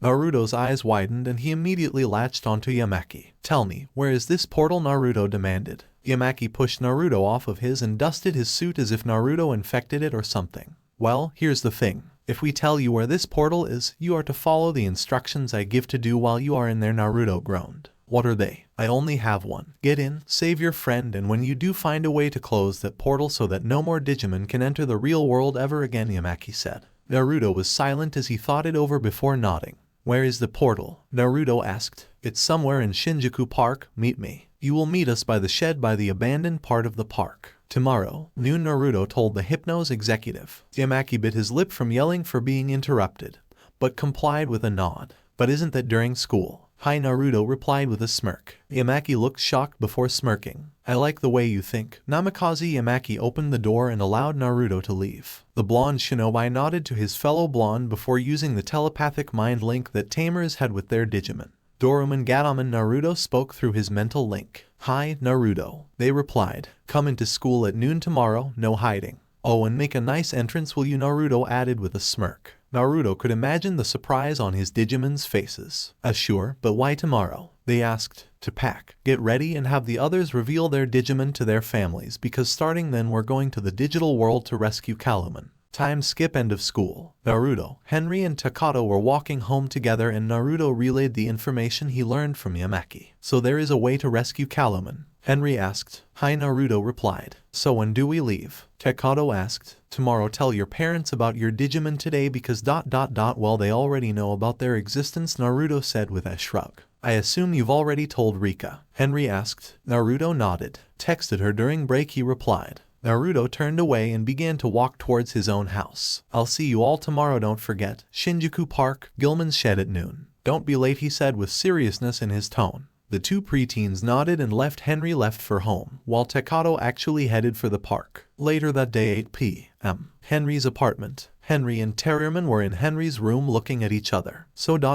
You ready for this? Henry asked. Terrierman nodded. Of course, but the question remains, are you? The dog-eared bunny Digimon asked. Henry sighed. I guess so. We need to rescue Kalumon and I can't leave them knowing that I've kept secrets from them for so long, the Asian tamer replied. Terrierman jumped atop Henry's head. Then let's go. Henry nodded and opened the door where he saw his entire family. Janyu, his mother, Mayumi, his older brother, Rinche, his older sister, Jaren, and Suzy all sitting there on the couch waiting to see why he had called them all together. Henry walked up to them with Terrierman atop his head. So son, what did you want to tell us? Janyu asked. The ex-Digimon maker looked as his son took a deep breath, as if he were about to leave and see them for the last time. Aru-san, Aka-chan, Suzy, Rinche, Jaren, there's something I need to tell you, the blue-haired boy said. You mean that your dream of having Digimon becoming real actually happened? Rinche asked. The eldest child was suddenly elbowed in the ribs by Jaren, who motioned for her younger brother to continue. Well, you see, I have actually always had a Digimon with me and I'm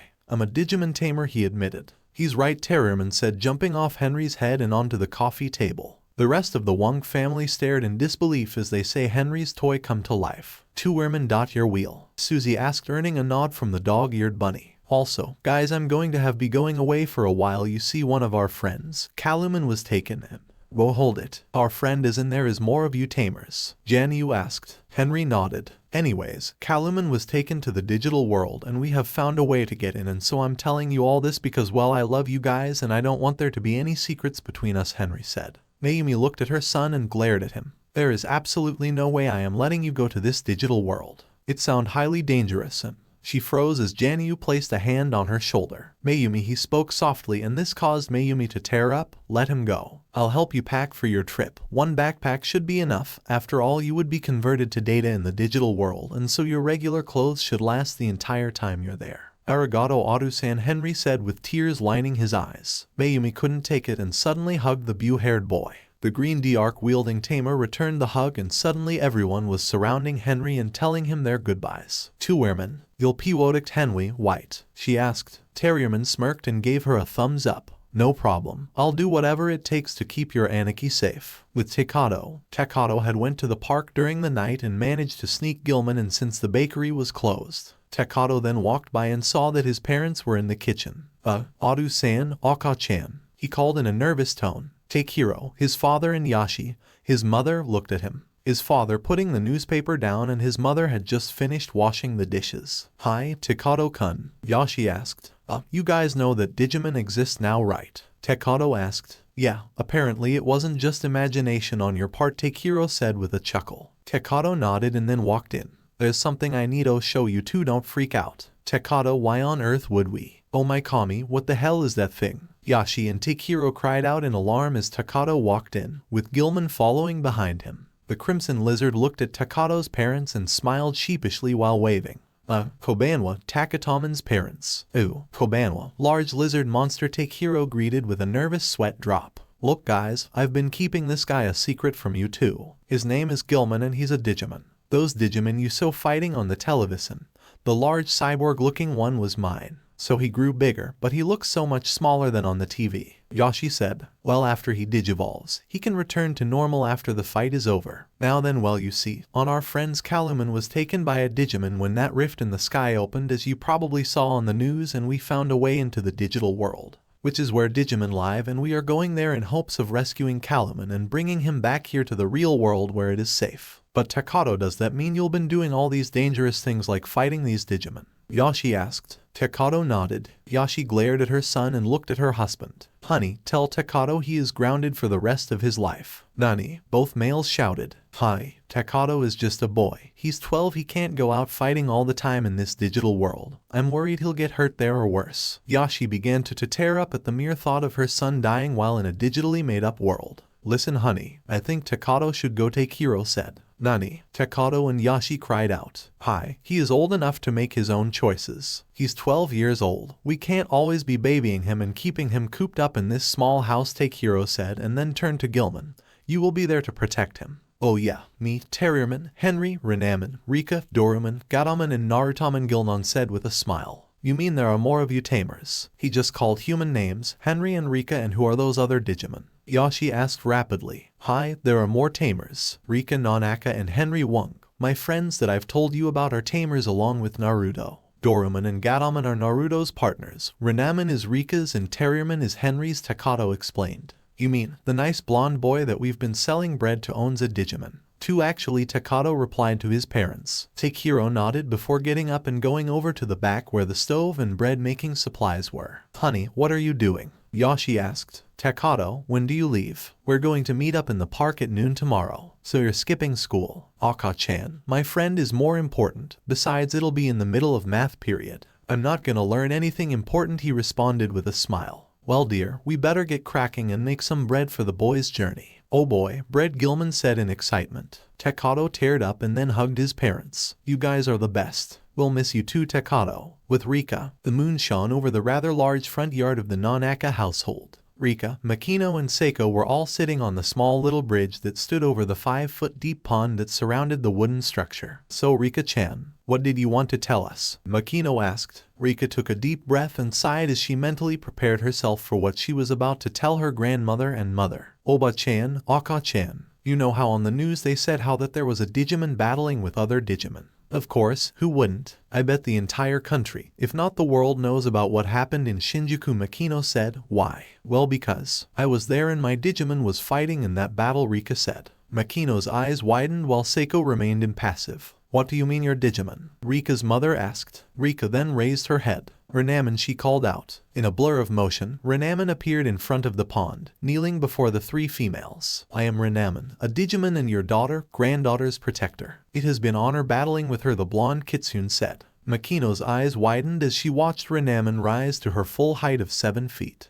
Rika-chan. Makino paused as Seiko began to talk. So Renaman, I trust you have been keeping my granddaughter out of trouble? Seiko asked. Renaman's eyes widened before nodding quickly. Oh, hi. Well then, Seiko stood to her feet. Rika-chan, seeing as you have just told us this ... is there anything else? Rika nodded as she stood up to look her grandmother in the eyes. Hi, Oba-chan, during our fight with the giant boar Digimon, Vikaralaman, There was a giant rift in the sky and then something grabbed one of our friends, another Digimon called Kalumon. We have a friend who managed to find us a way into the digital world to rescue Kalumon and bring him back here to the real world as such. I might be gone for a few days, maybe weeks, Rika said. Nani? Makino cried out. No, Rika-chan, I know that my job keeps us apart, but I still love you and you are my daughter and I am not having you go on some dangerous journey by yourself with just Renamon. There are more of us Digimon Tamers. Takato, Henry ... even Naruto is one, Rika stated. Makino remained silent at that piece of information. So, when will you be leaving? Makino asked. Rika's eyes widened. We're leaving at. She was interrupted as Seiko spoke. So you, Renamon, Naruto, Takato and Henry are all going to this digital world by yourselves with your Digimon partners? Seiko asked. Hi. Then I'll put my faith in you, Renamon ... to protect her no matter the cost, Seiko said, turning to Renamon. I will give my life, the Kitsune Digimon replied with a small bow. I trust you will do the same, Naruto, Seiko asked, her head turning to a tree. Rika and Makino looked confused, but then that changed to surprise as they saw Rika's boyfriend drop out of the tree with Dorumon and Gatomon on their usual places, on his back and head respectively. You are such a hassle, Seiko-san, Naruto joked. Seiko chuckled at that before looking into Naruto's sapphire eyes. You are a fighter, a shinobi perhaps? Seiko asked. Her answer was given due to Naruto's raised eyebrow. How did you know? How long? He asked. I have known ever since I met you because you have the eyes of one who has seen the battlefield and that of death. Such eyes should not be present on one of your age. Naruto-kun, Seiko replied. Naruto sighed. A shinobi's life begins at the age of 12. For 1 year I have been a shinobi exiled from my homeland for injuring a traitor, Naruto said, more to himself than to the Nonaka family. So you're a shinobi? Makino asked. Naruto looked up and nodded with a shrug. Hi. Then you can do extraordinary things and protect my daughter. Naruto nodded and smirked. Of course, he said, deciding to give them an example. He walked forward and stepped onto the surface of the water, standing there as if it were solid ground, surprising Seiko and Makino at that feat. I have taught Rika-chan, Takato and Henry as well on how to use the energy that shinobi use, chakra. You what? Makino roared, but Naruto did not yield. I taught her on how to use her chakra. All humans have chakra which allows shinobi and those learning the shinobi arts to use ninjutsu. I have also taught them on using shuriken and kunai as well as teaching them a bit of taijutsu or hand-to-hand combat, as you would call it, Naruto explained. Well then, I guess I can keep a clear conscience knowing my granddaughter is with people who are able to protect as well as having things to be able to protect herself on her own, Seiko said.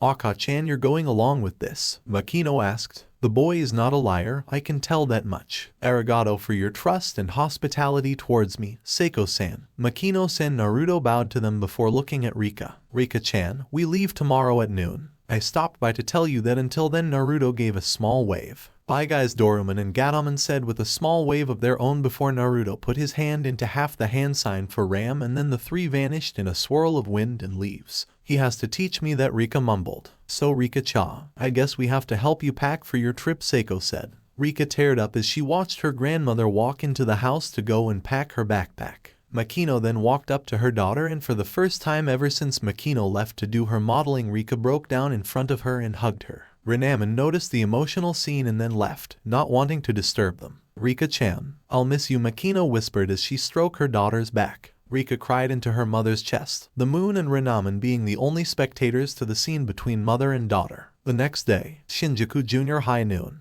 Naruto looked at the clock as it was the middle of math period. Mr. Kazuma was writing an equation on the board and then Naruto noticed the time. He sighed. Guess it's time already, I'll miss you guys. Kiyoshi, Kasumi, Naruto thought as he looked at his only two friends from his class. Naruto stood up, taking his backpack which did not contain his school supplies, but his rations and other survival equipment stored in multiple ceiling scrolls, and walked towards the window. Getting some fresh air, Mr. Namikaze? Mr. Kazuma asked. The young teacher looked as the blonde walked over to the window and opened it. Well guys, guess I'm gone, he stated. This confused everybody as they saw Naruto smile. Naruto looked at Kiyoshi and Kasumi. You two keep my seat warm for me, Naruto told them before whistling. Everyone was silent as the whistle pierced the air with its sharp sound. Everyone looked as Naruto walked over to the windowsill and gave a small mock salute before dropping down. Naruto. Everyone ran over to the window and looked in surprise, stepping back as they saw a large black and white furred dragon.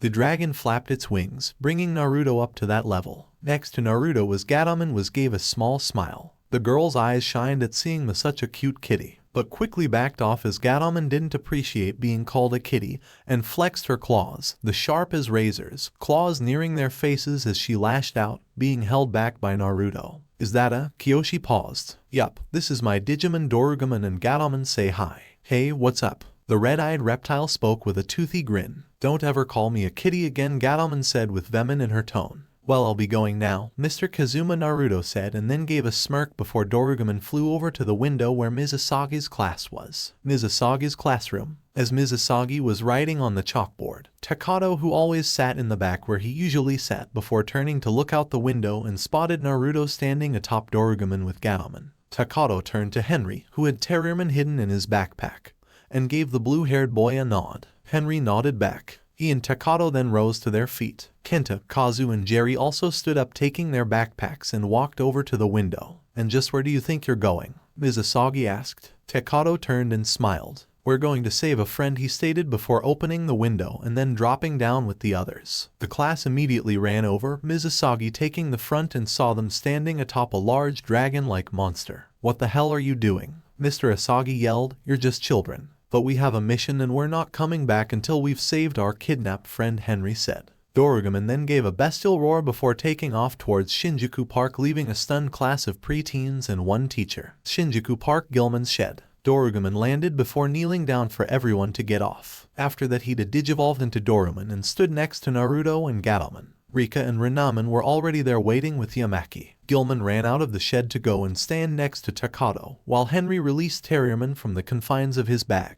I don't know why you didn't just let me wait here instead of hiding me all day in school in your hot backpack, Tailmon panted. Yamaki then looked over the group and walked up to talk. However, before Yamaki could speak, so explain, why are you three here? Naruto said, glaring at Kenta, Kazu and Jerry. Well, we want to help in whatever way we can, Kenta said with a smile. That, and we want to go and see if we can find any Digimon that might become our partners so we can become tamers like you guys, Kazu added. Naruto gritted his teeth. Bakas, he muttered. Fine, it's not responsibility if you get killed by wild Digimon ... Why are you here though? He turned to Jerry. Jerry smirked and reached into her backpack's outer pocket, unzipped it and then yanked out a yellow D-arc. Everyone's eyes bugged out of their heads. You're a tamer, who is your partner? Takato asked. Oh, he's right here, Jerry said. Suddenly out of the bushes there stood a large bipedal, pants-wearing, blade-wielding lion Digimon. Leomon, Naruto asked. Ah, the other tamers, what a surprise, Leomon said as he stood next to Jerry. So you're Jerry-chan's partner? Takato asked. Hi, she helped heal me a few days ago. I was fighting some bio-emerging Digimon that appeared when a large rift appeared and seemed to cut the sky in half. I managed to defeat them, but I was heavily injured.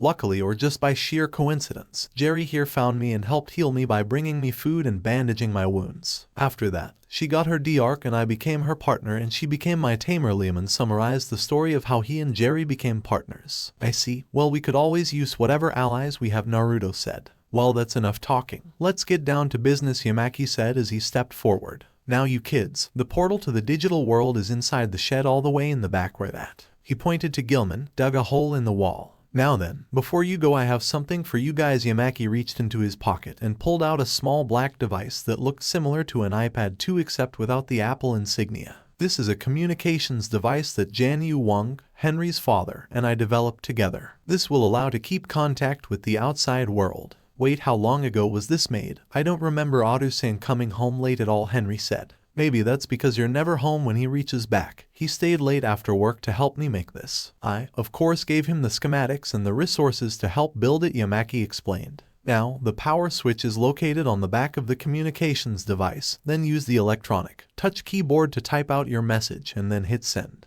It's kind of like email in a way except across worlds. Yamaki dumbed down the explanation a bit. Okay, Naruto took the device and handed it to Takato, who put it in his backpack. So are you all ready? Yamaki asked. Of course, the group replied. Now then, I have only a few orders for you all. He looked specifically at Naruto for this. Rescue your kidnapped friend.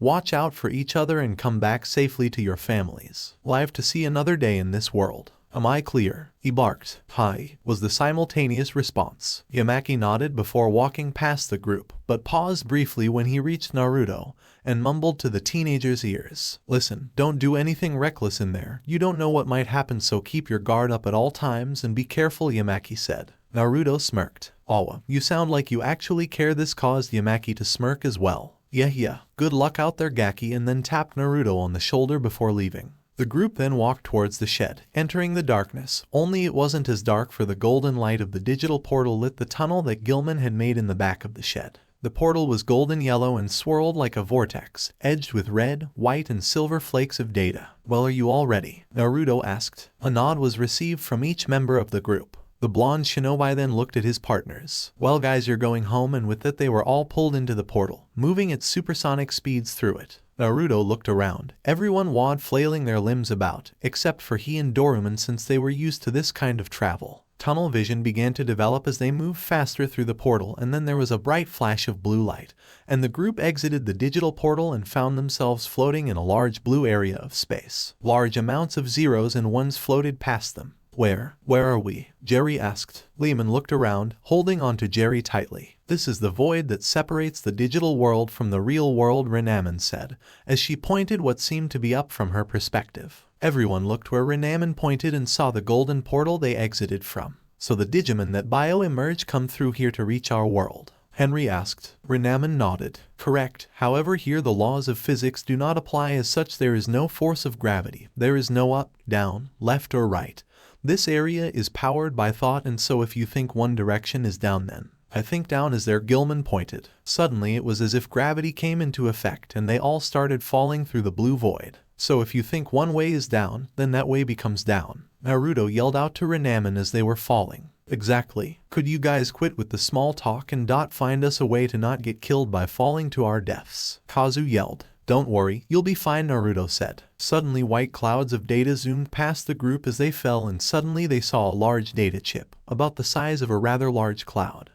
Those weren't there when I came, Naruto mused before he and everyone else slammed straight through the giant data chip. Another one appeared and they smashed through that one as well. More data chips appeared from nowhere and they all kept going through them as if they were made of brittle material before falling from what seemed to be 5 stories in terms of height and landed in a tangle of limbs. Lehman, Renamin, Naruto, Takato, Dorumon, and Gilman on the bottom of said pile and took the brunt of the impact, thus ensuring the other people's survival. But they were still in pain. Og pain, Naruto moaned. So much pain, Takato groaned as Lehman helped them both up. Are you two okay? Jerry asked. Hi, just a bit. Naruto stretched his back and caused it to crack, stiffen the joints as he continued to crack every available joint he had. After everyone was shown to be alright and their belongings secure, Kazu decided to take pictures of everyone. After a minute of taking pictures of being the first humans minus Naruto to come to the digital world, Kazu put away his digital camera and then looked around. The digital world is more desert-like than I imagined, he said. Well, that's how it was the first time I came here, Naruto said before looking at Dorumon. Do you remember which way to the village? Of course, I was born and raised there for years, just that I hadn't digivolved until I met you, the purple-furred dragon replied. Everyone looked at the blonde tamer and his partner Yupin, hearing that there was a village. Of course, they had only paid attention to that specific piece of dialogue. Adoru-kun, what village? Gatomon asked. Come on, I'll show you, Dorumon said. He and Naruto then began to lead the way through the desert region, the makeshift wind blowing balls of raw data that looked like tumbleweeds across the uninhabited area. So, what's so special about this village? Rika asked. Oh, it was village where I was born and raised, Dorumon stated before Naruto cut in. And it was the place where me and Dorumon first met. The dark area, Lucimon's prison. Lucimon looked around his prison made of the elements that was constructed by Fanglongman to imprison him for his attempted assault on the digital world to rule it. Lucimon then looked at the main lock, the lock made of the elements of Fanglongman, light and darkness. Soon, I will be free. Lucimon then looked at his little crystal ball that showed where Naruto was and smirked. The fallen angel Digimon's eyes brightened with glee as he saw where the blonde tamer was. Ah, so you have returned to the digital world for your little friend, eh? Well then, welcome back to the digital world. Naruto Uzumaki Namikaze, Jinchuriki of the Kyuubi no Yoko. Lucimon cackled loudly within his confines before looking at the image of Naruto and Dorumon, his sky blue eyes holding a glow that held malice and glee, his violet tattoos and golden bands around his ankles and wrists holding the same glowing characteristic. Welcome back, my salvation. So alright folks, that's all for today. Stay tuned for part 9. Do subscribe, like and share for more such videos. Also check out the story and author KitsuneDragon on FANFICTION.net. Press the bell icon to be notified first on release. See you in the next video. Till then, goodbye.